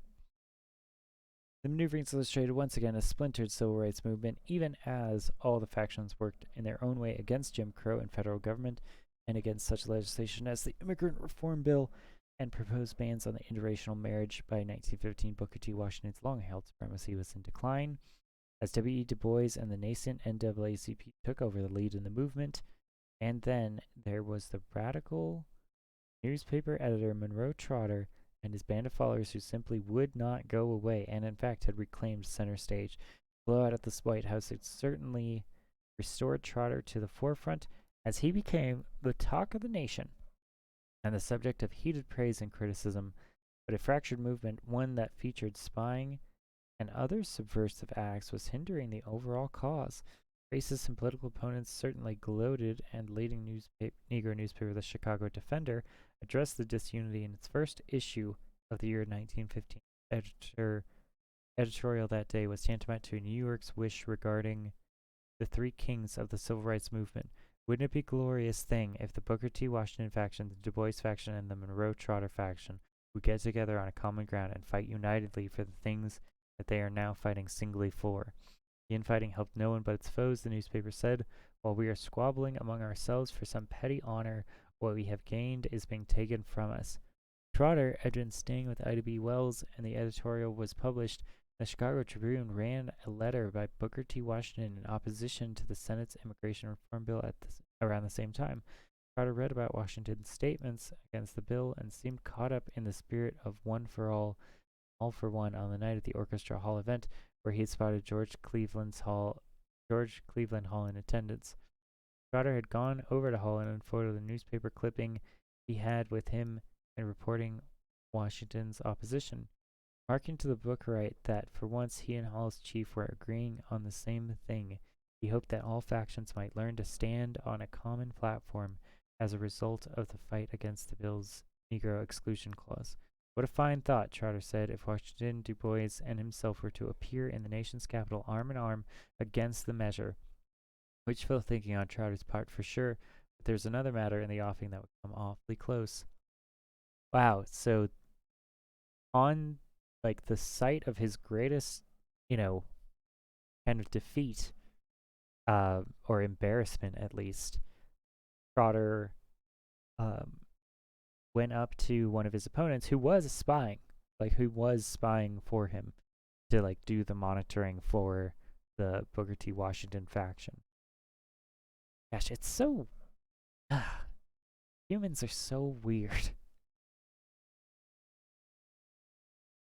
I guess it's not that weird. It's just sad. It's just disappointing. I mean, that's what that newspaper article is saying. Is this shouldn't happen. We should be united. Stop being petty. Let's go. In early January 1915, the NAACP delivered its official response to the White House affair, sending President Wilson a formal letter along with several newspaper editorials. The association does not for one moment condone any rudeness or lack of courtesy to you, wrote the board chairman Joe E. Springham, but wishes to place itself on record as agreeing with Mr. Trotter that the slightest discrimination against other people in the federal service is a grave injustice. Simultaneously, NAACP officials were realizing a new firestorm was developing in D.W. Griffith's The Klansman, with its announced February opening at Los Angeles, the retitled Birth of a Nation, New York City. So I love what this history book is doing, is it's jumping around in time, showing us all of the different threads of super complicated controversy that surrounds this event and how all of them led to this pressure. The first time we heard about the Birth of a Nation thing, it was just because the president was like, look, my wife just died. I'm supposed to be in public mourning. I can't be seen having fun. I'm the president of the United States. Please don't tell anyone. And it's about the Hollywood industry just using that for their own goals and means, this one specific producer guy, and getting a bunch of undue attention and money from that. And now here we find a different angle where he's I just got done dealing with this huge issue in civil rights stuff about my segregation and my views about race relations, and me being from the South and me being the first Southern president since the Civil War to be president. You know what I mean. And now again, we see oh, this is really bad in a completely different way. The organization leaders scrambled to mobilize its opposition, and the one problem was figuring out where the filmmaker was taking his movie next. Griffith was not about to notify the NAACP of his schedule, and a cat-and-mouse game then began. The association sending out telegrams to its branches alerting them to be on the lookout for any publicized runs on their locale, and the first negative review had begun to appear, most notably in the March 20th issue of The New Republic, which ran a lengthy analysis by Irish writer Francis Hackett, who, while agreeing that as a spectacle it is stupendous, concluded that the film is aggressively vicious and defamatory to the Negro race. Then, in late March, before any public announcements were made, the intelligence surfaced about Griffith's plans for the Boston run to start sometime in the early April. The information came to light with Rolf Kabelet, the associate editor of the liberal Boston-based magazine The Congressionalist, wrote to Griffith after reading about the movie in the New York newspapers and also hearing from friends who had seen it there. Although he had not yet viewed it, Kabelet wrote to ask Griffith about the film's false history, alleged glorification of lynching, and incitement of racial prejudice, but Thomas Dixon, not Griffith, was the one who took up the apostolatory sword and replied, "You surely could not have seen our picture, or you wouldn't write the letter in that tone." Dixon said the only two scenes any sane man could object filled just 2 minutes of a 3-hour entertainment. For the next several weeks, the two engaged in a war of words through letters and a meeting, during which the novelist cited multiple endorsements from important people, including Wilson, name-dropping only that only added to the president's misery, as favor to Dixon had caused him. In fact, the same week Dixon and Copley had begun their tangle, Joseph Tumulty fielded a letter from the wealthy Washington, D.C. matron, daughter of the late James G. Blaine, former Republican governor of Maine and Speaker of the House of Representatives during Reconstruction. Harriet Blaine Beale had just returned from New York City, where she and her sister had seen the movie, which she found to be calculated to arouse the worst form of race hatred and to send every ignorant white man away with a feeling that every Negro should be lynched. Oh my God. Wow. That's God, that's good. Yeah, more people like that, please. I mean, she did see the movie though. That's the issue. It's like by making, that's the thing about no publicity is really bad publicity if your job is to sell tickets, which, it is. By making this like showmanship farce, as far as business is concerned, everyone will then have to see the movie and develop an opinion about it, which, if you're charging $54 a ticket, turns into a really nice situation for you personally and kind of no one else. I mean, racist. They love it.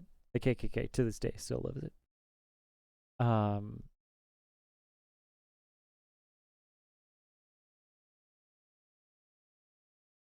Okay.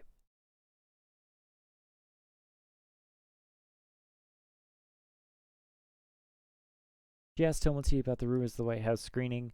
We were told the President and Chief Justice had seen the film before it was shown to the public and had given it their heartfelt endorsement, which, for all accounts, they did.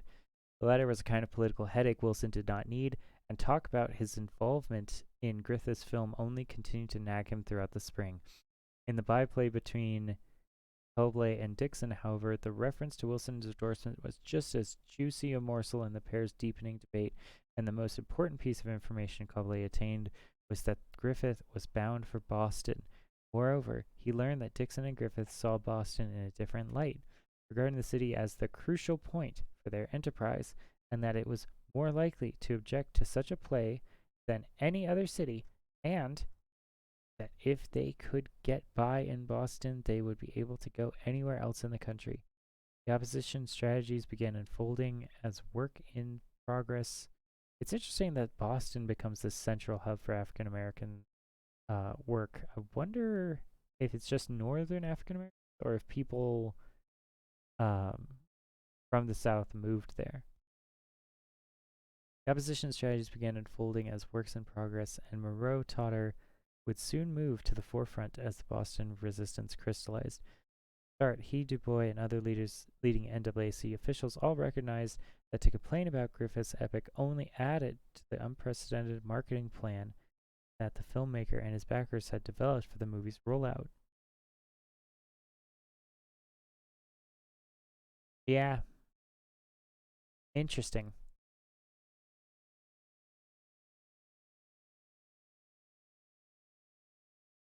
Yeah, so you can't publicly complain about it. Griffith and Harry Adkin had created a separate company, Epic Producing Company, to take The Birth of the Nation on the road, and had assembled an advanced team of public relations agents to feed local reporters the inflated facts about the making of the movie, which were repurposed in flattering feature stories about the director. Huh. In one of the many marketing tricks, they prepared flyers and cards to distribute outside theaters, listing putative endorsements from well-known Americans in a bid to inculcate the film from criticism and to influence moviegoers before they even had watched the second of the film.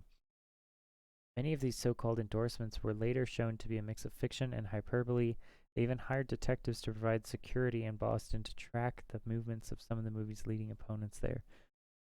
Dude, that wow.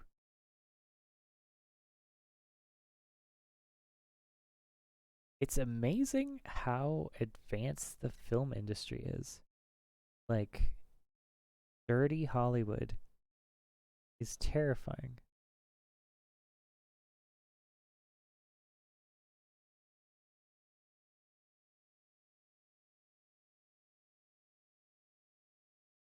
Huh.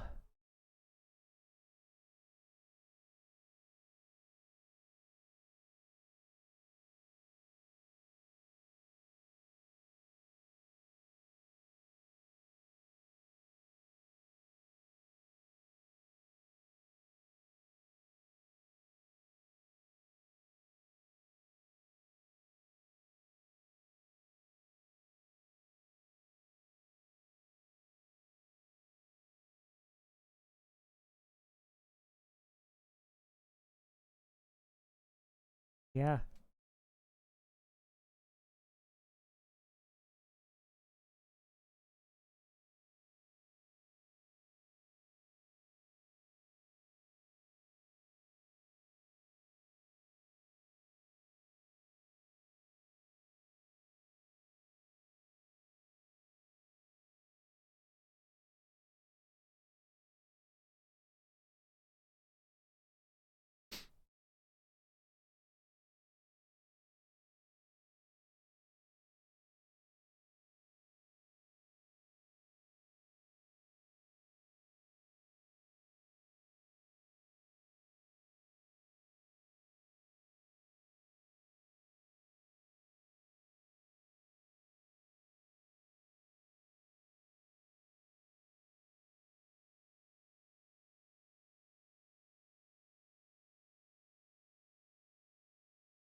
I shouldn't say that.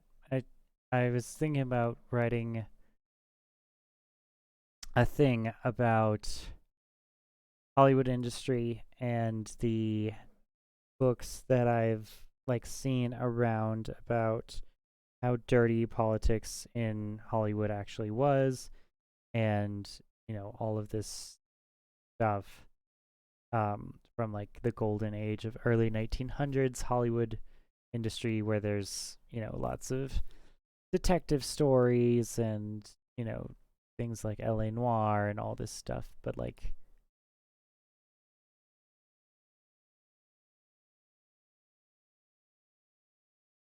yeah,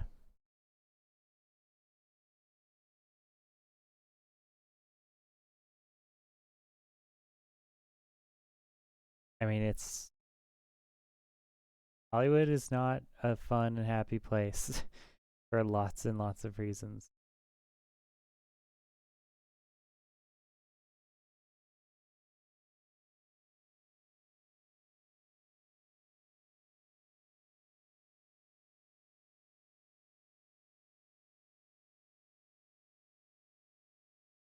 In short, openly opposing the film would likely boost ticket sales.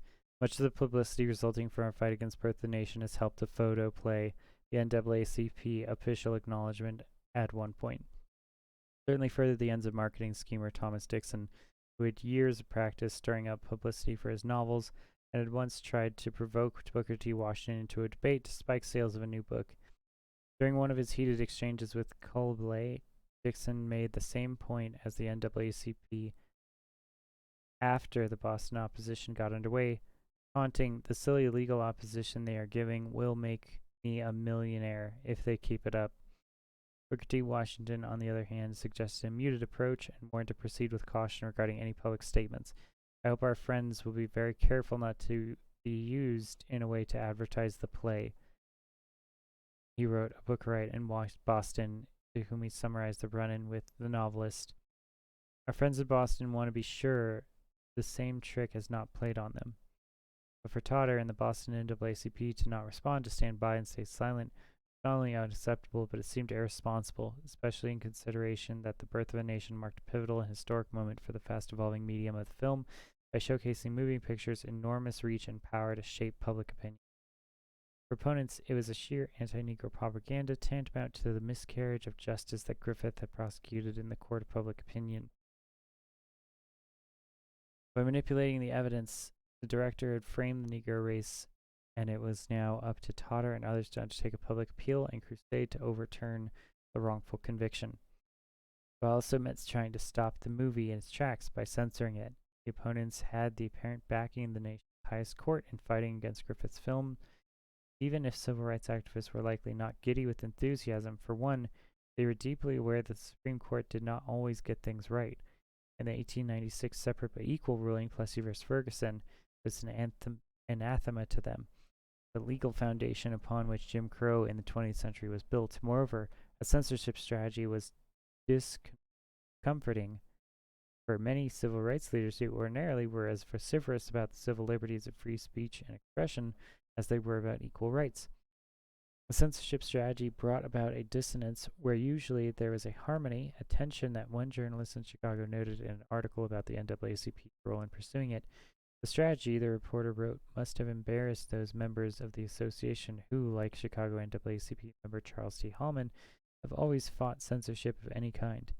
Liberals are torn between the two desires. They hate injustice to the Negro and they hate the bureaucratic control of thought. Yeah, this is great. This is exactly it.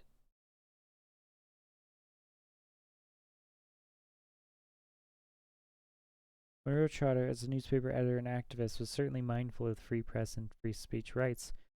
They were at the heart of his failed trial defense following the 1903 Boston riot, and fighting speech with speech would have been the preferred course of action rather than silencing expression. In the months to come, the NAACP in fact tried to help get a competing film going to rebut Griffiths. In the crisis, W.B.D. Du Bois announced the initiative, reporting that Elaine Sterling, an accomplished playwright, screenwriter, and novelist, was at work on a new movie picture play, Lincoln's Dream, which would serve as an alternative narrative to Birth of the Nation, offer a true depiction of slavery, the Civil War, and the period of Reconstruction. The NAACP created a scenario committee to work with Stern and also to assist in raising the $10,000 producers said was necessary as part of a development deal with the Universal Film Company. They produced the 12-reel film budgeted at $60,000. Wow, that's a lot. The committee lined up meetings and potential investors in Boston, New York City, and Chicago, set out a pitch letter that had confidential typed in bold atop the document. Birth of the Nation, which anti-Negro propaganda was captured the imagination of hundreds of thousands of people in the United States. The letter said, "If this goes unchallenged, it will take years for our propaganda to make any impression unless we do something really spectacular." She went through herself enthusiastically into the research and the writing, telling the NAACP official at one point she was working like mad and that Griffith may put poison in my beef tea before I get through. For all the effort and fervor, however, the fundraising effort failed utterly. NAACP officials faced an insurmountable hurdle that Booker T. Washington and not their own rank and file was the one with access to white money. For example, a possible investor, Sears Roebuck president Julius Rosenwald, who had come to Wilson's defense against Trotter, was aligned with Washington. I suppose, wrote NAACP May Childs well-narrating, Rosenwald would be helpless because of the BTW influence. The idea of pitting film against film eventually proved unsustainable. Censorship therefore became the chief option so that Trotter and his NAACP counterparts began working the edges of the First Amendment, seeking ways to limit expression deemed hateful and racist, in order that W.D.W. Griffith's Birth of a Nation could be suppressed.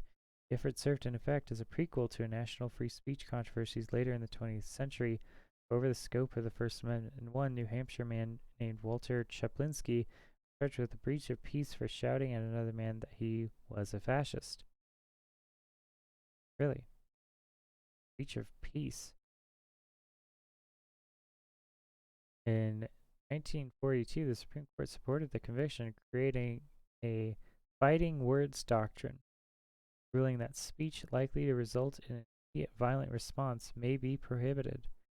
In another, in 1969, the justices upheld the rights of the Ku Klux Klan in Ohio to stage a rally based on the finding that the bigoted messages delivered during the rally had not created an imminent threat of violence. In a third, late 1980s and 1990s saw hundreds of American colleges and universities adopt what has become known as hate speech codes, prohibiting bigoted expressions based on race, ethnicity, gender, or sexual orientation. Yep, that's the new platforming stuff right now. More than 40 states, meanwhile, passed laws criminalizing various forms of offensive speech. Then in 1992, the Supreme Court stepped in to rule that these politically correct restrictions had gone too far. The ruling was made in the case of Minnesota, where the white teenager had burned a cross in the front yard of a St. Paul home owned by a black family. What? What? Minnesota? A white teenager. Instead of charging youth with criminal trespass and arson, prosecutors accused him of violating the hate speech ordinance, whereupon the Supreme Court ruled that the ordinance was unconstitutional. What? Fighting words were one thing, but restrictions on ideas, however offensive, violated the basic First Amendment rights to communicate messages of racial, gender, and religious intolerance. Wait. The basic First Amendment right to communicate messages of racial, gender, and religious intolerance.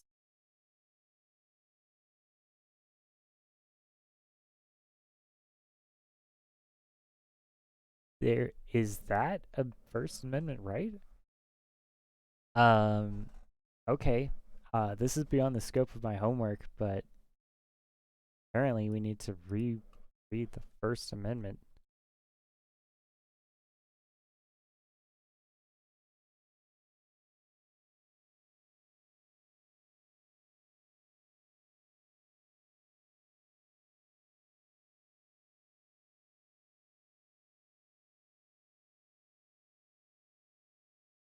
In the United States, hate speech is protected by the First Amendment.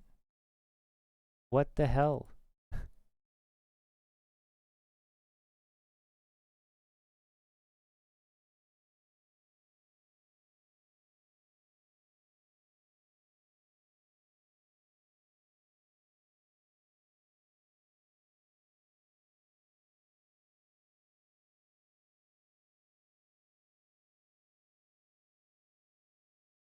Courts extend this protection on the grounds that the First Amendment requires that the government strictly protect robust debate and matters of public concern, even when such debate dissolves into distasteful, offensive, and hateful speech that causes others to feel grief, anger, or fear.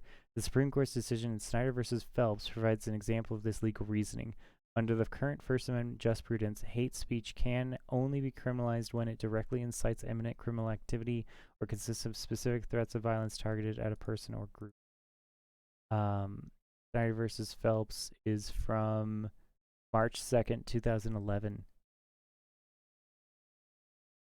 For the past 20 years, the congregation of Westboro Baptist Church has picketed military funerals to communicate its belief that God hates the United States for its tolerance on homosexuality, particularly in the Americans' military. What the fuck? Ugh. Alright.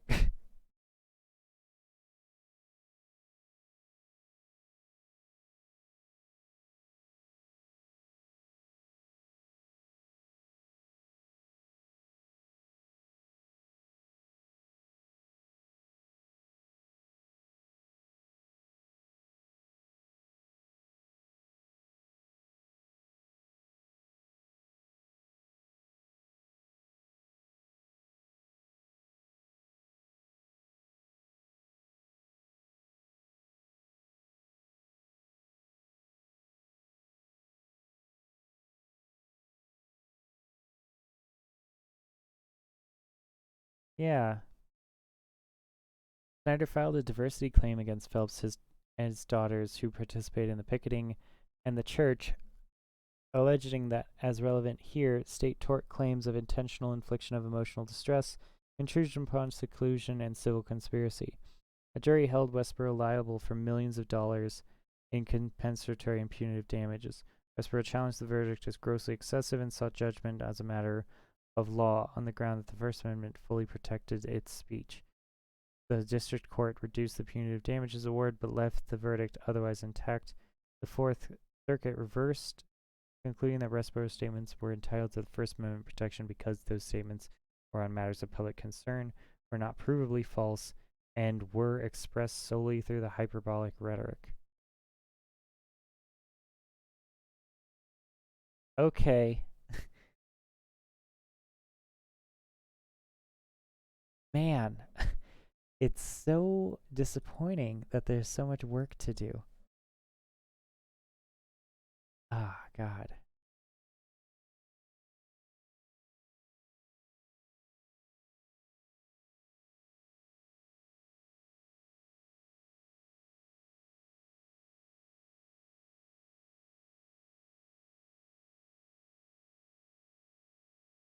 Huh.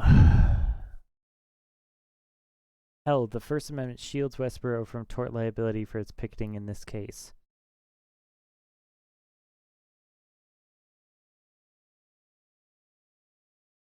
Alright.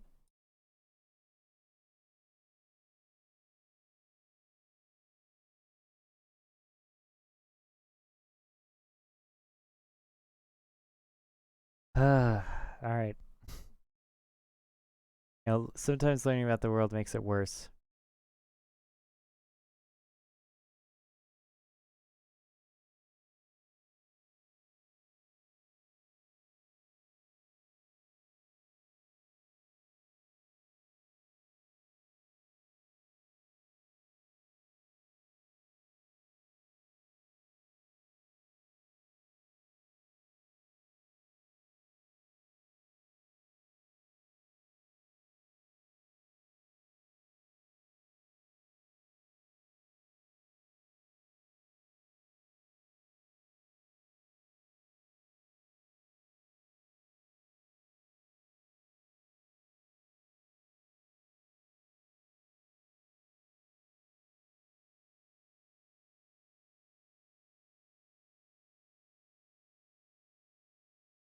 "11 years later, though, the Supreme Court took..."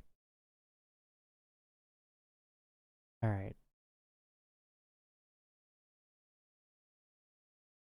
Wrote Justice Antonia Scala, "Let there be no mistake that our belief that burning a cross in someone's yard is reprehensible, but St. Paul has sufficient means at its disposal to prevent such behavior without adding the First Amendment to the fire." Huh.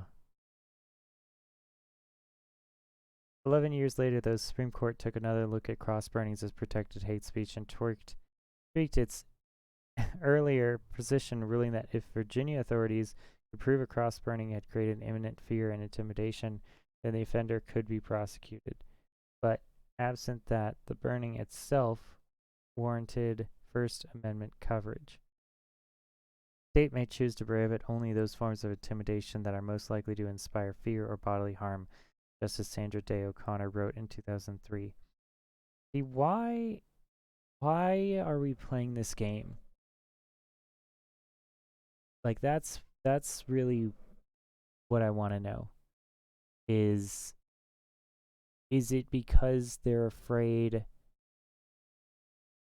Is it because they're religious and they're afraid that giving the church power to prohibit symbols will mean that it could be used against religious people later?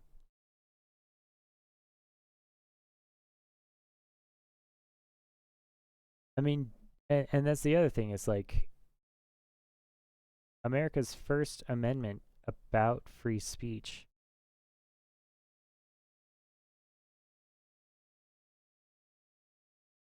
being one of the building blocks of the revolution, right? That's what the censorship idea was about, that lesson in 6th grade history class, where if the king wants to be able to silence the people, he can. And the edges of that First Amendment coverage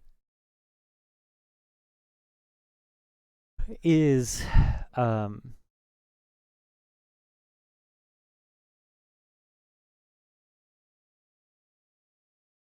like that's how you get Nazis.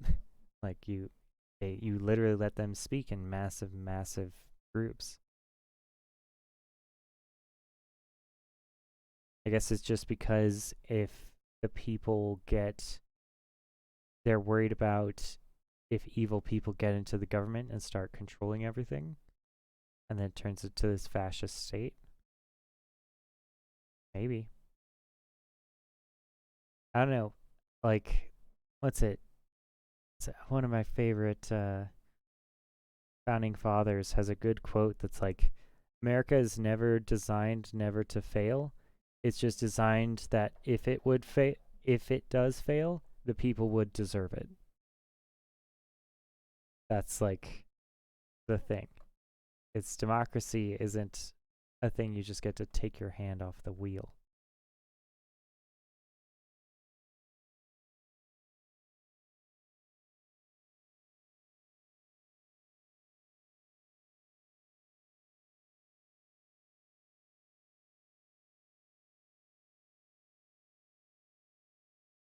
Back in 1915, Trotter and the NAACP and W. Griffin were embroiled in an early chapter of the still ongoing legal quarrel over what speech and artistic expression that are hateful may be restricted. As now some in principle that censorship was to civil rights opponents of the film. Back then, it was, tactically speaking, the weapon du jour. Weapon of choice, I believe. I look up so many things.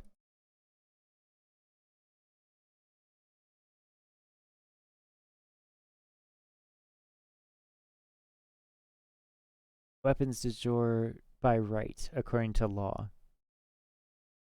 De jure recognition of a government de facto and existing in fact, whether lawful or not. Okay. Is technically the weapon by right, or according to law.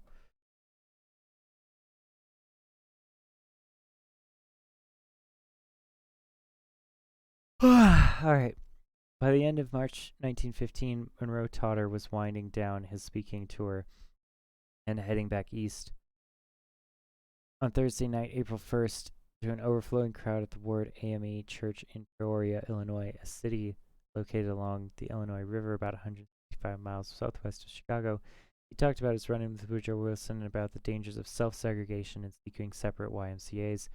In Chicago, meanwhile, Ida B. Wells and local NAACP officials were just realizing D.W. Griffith's agents were quietly securing a permit to screen The Birth of the Nation by going through the office of the city's lame duck mayor, Republican William H. Thompson. I think I know him too. The news set off lobbying efforts to get the mayor to stop the film. Trotter knew Thompson from when Thompson had attended his talk in Orchestra Hall prior to taking office. Controversy about the ongoing off-again Chicago showing swirled around the Windy City for the next several months. When Trotter was back home in Boston 3 days after his talk in Peoria, rumors of a Boston debut of The Birth of the Nation were confirmed publicly. Griffin's team kicked off its marketing campaign on Sunday, April 4th, with the first of a continuous run of newspaper advertisements. The ad in the Boston Sunday Post announced that the film would premiere on Saturday afternoon, April 10th, and that in 4 days, advance ticket sales of the Boston would begin at 9 a.m. at the Tremont Theater box office across from Boston. A dramatic triumph, dwarfing all records, declared the advertisement that featured such eye-casting false filmmaking factoids as 8 months to make it, 18,000 people, 3,000 horses, cost of $500,000. Immediately, the war of words expanded beyond the private exchanges between Calbury and Dixon and buzzed into public arena. On the morning of April 5th, Boston lawyer Moorfield Story, president of the NAACP board and Trotter's sometimes ally, wrote a letter against the movie, which Boston Herald published the next day, referring to the Sunday announcement and quoting from negative reviews about the film's pernicious character of the Negro race. Story hoped the public opinion of the city will assert itself and the authorities will exercise their power to prevent the proposed performance. He called the movie a greed-inspired attempt to exploit the prejudices and passions of the spectators. And it is. It definitely is.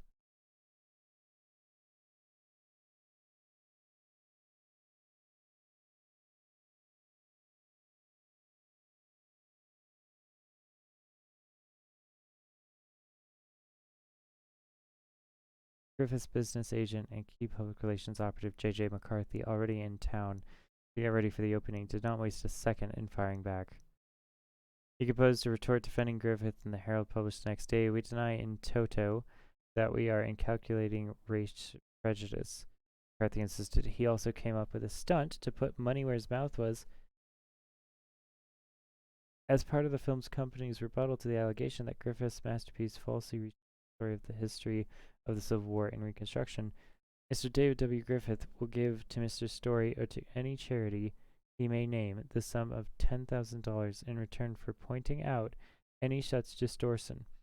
While all of this was going on, the Boston Literary and Historical Association held its monthly Monday night meeting at the South End Church. Trotter was in absentia when the meeting began at 9 p.m. Jerry Trotter was newly elected to serve on the executive committee. Members caught one another up on the fast-breaking developments involving Griffith's movie. The association had joined the Boston NAACP branch in asking Major James Michael Curley to hold a public hearing seeking to ban the film from the city's theaters.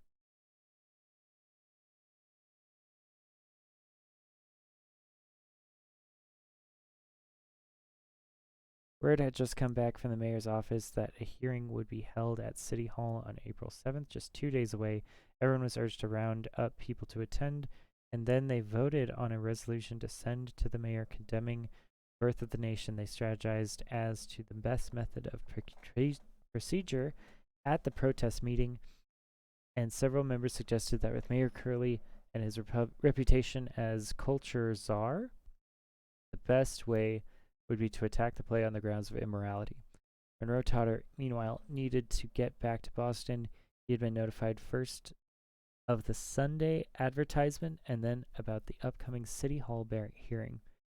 But he had to fulfill a prior commitment. As the Literary and Historical Association members met Monday night, he was giving his last talk on the now famous interview with President Wilson to an enthusiastic crowd in Baltimore. The pastor there praised Trotter as a fighter for the rights of the race, and Trotter made a point during this particular speech to emphasize the president's disloyalty to Negroes, reminding his audience that prior to his election, Wilson had promised the colored people of this country a square deal. He had many Negroes had ardently supported his candidacy on the strength of this belief. Once in office, Wilson had betrayed them. Negroes, said the editor, were being discriminated against in every way, a first turn of events requiring more than ever that they fight manfully on all forms of bigotry.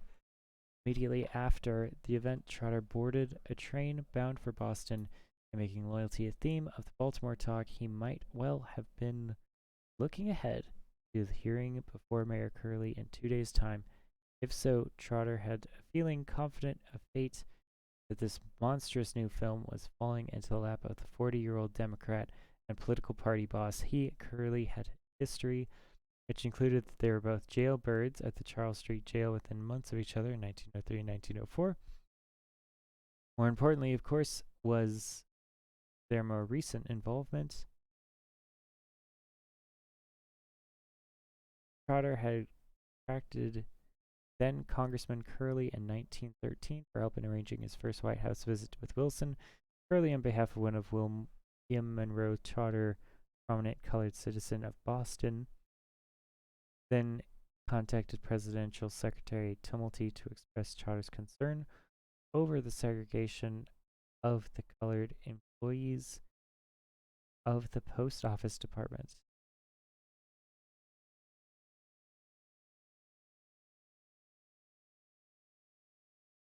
The next year, Curley had won election to his first mayoral term.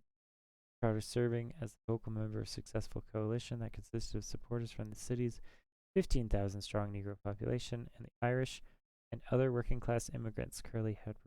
His record showed understood loyalty, and Monroe Trotter knew that. Moreover, Trotter knew James Michael Curley took seriously his role as guardian of morality when it came to the city's artistic and cultural life, and in Boston, the mayor's office was no paper tiger with regard to fulfilling this function. Ever since 1908, when the state legislature passed a law exclusive to Boston, authority to police the city's theaters rested with the mayor.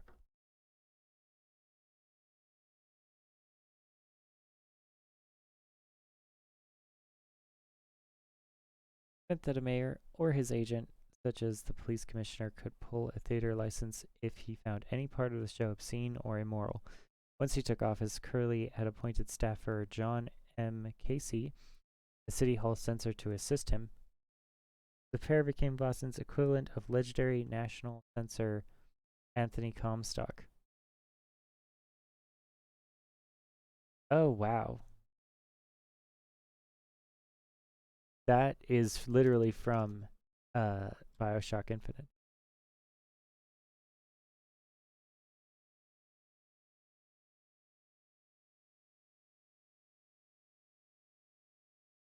He's an anti-vice activist upholding Victorian morality, opposed obscene literature, abortion, contraception, gambling, prostitution, patent medicine. Huh. Yeah.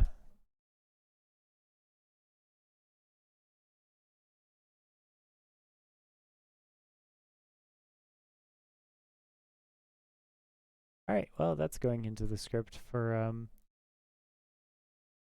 Bioshock Infinite. The terms Comstockery or Comstockism refer to extensive campaign to censor materials that he considered obscene, namely anything even remotely discussing sex publicly, both birth control, advertisers sent by mail, and he used his position in the Postal Service in association with the New York Police to make numerous arrests for obscenity and gambling.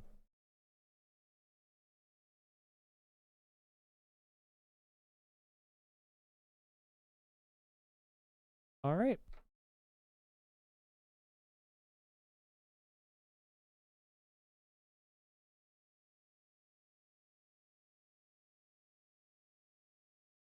In fact, the mayor had just exercised his powers in this regard just a week before. On March 29th, he and Casey had gone to consider a new movie by director Louis Weber called The Hypocrites, set partly in medieval times. One plotline showed a monk killed by a mob for making a nude statue to symbolize purity. The film's producers were hoping for a Boston run, but within minutes Curley was on his feet. He stormed out of the theater and announced that the film was banned, plain and simple. Casey told reporters that the mayor only needed to see 2 scenes before he became so disgusted that he quit. One scene, Casey said, showed a wood nude fairy sliding to and fro, and that was basis enough to take action. Curley later remarked that he found the film so obscene that I would not for a moment consider any compromise on the matter.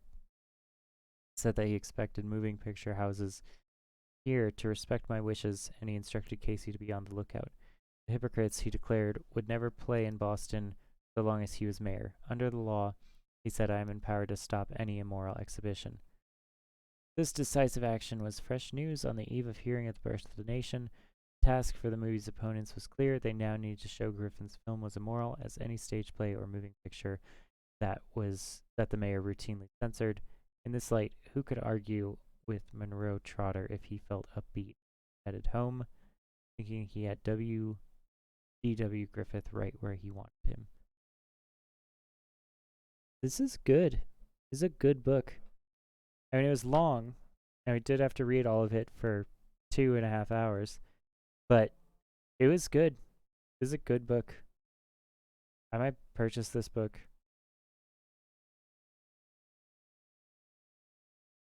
Yeah.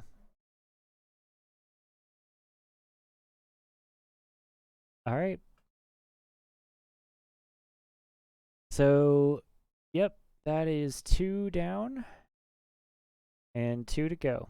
So I've done half of my reading for this week, and we will continue it later. We have about 32 more pages for this one, and then 22, well, 12, so 32 plus 22, 54. We have 54 more pages for this week. And we just did about, 32 of them, so 80 pages for the week overall. All right, guys, I'm going to give my voice a rest. I will see you guys later. If this was helpful at all, you know, I don't know. I'm tired. Okie doke. I don't even know if I'll keep this, but it was very useful for me to actually get through and focus on knocking out my work that I have to do. All right. Peace out, guys.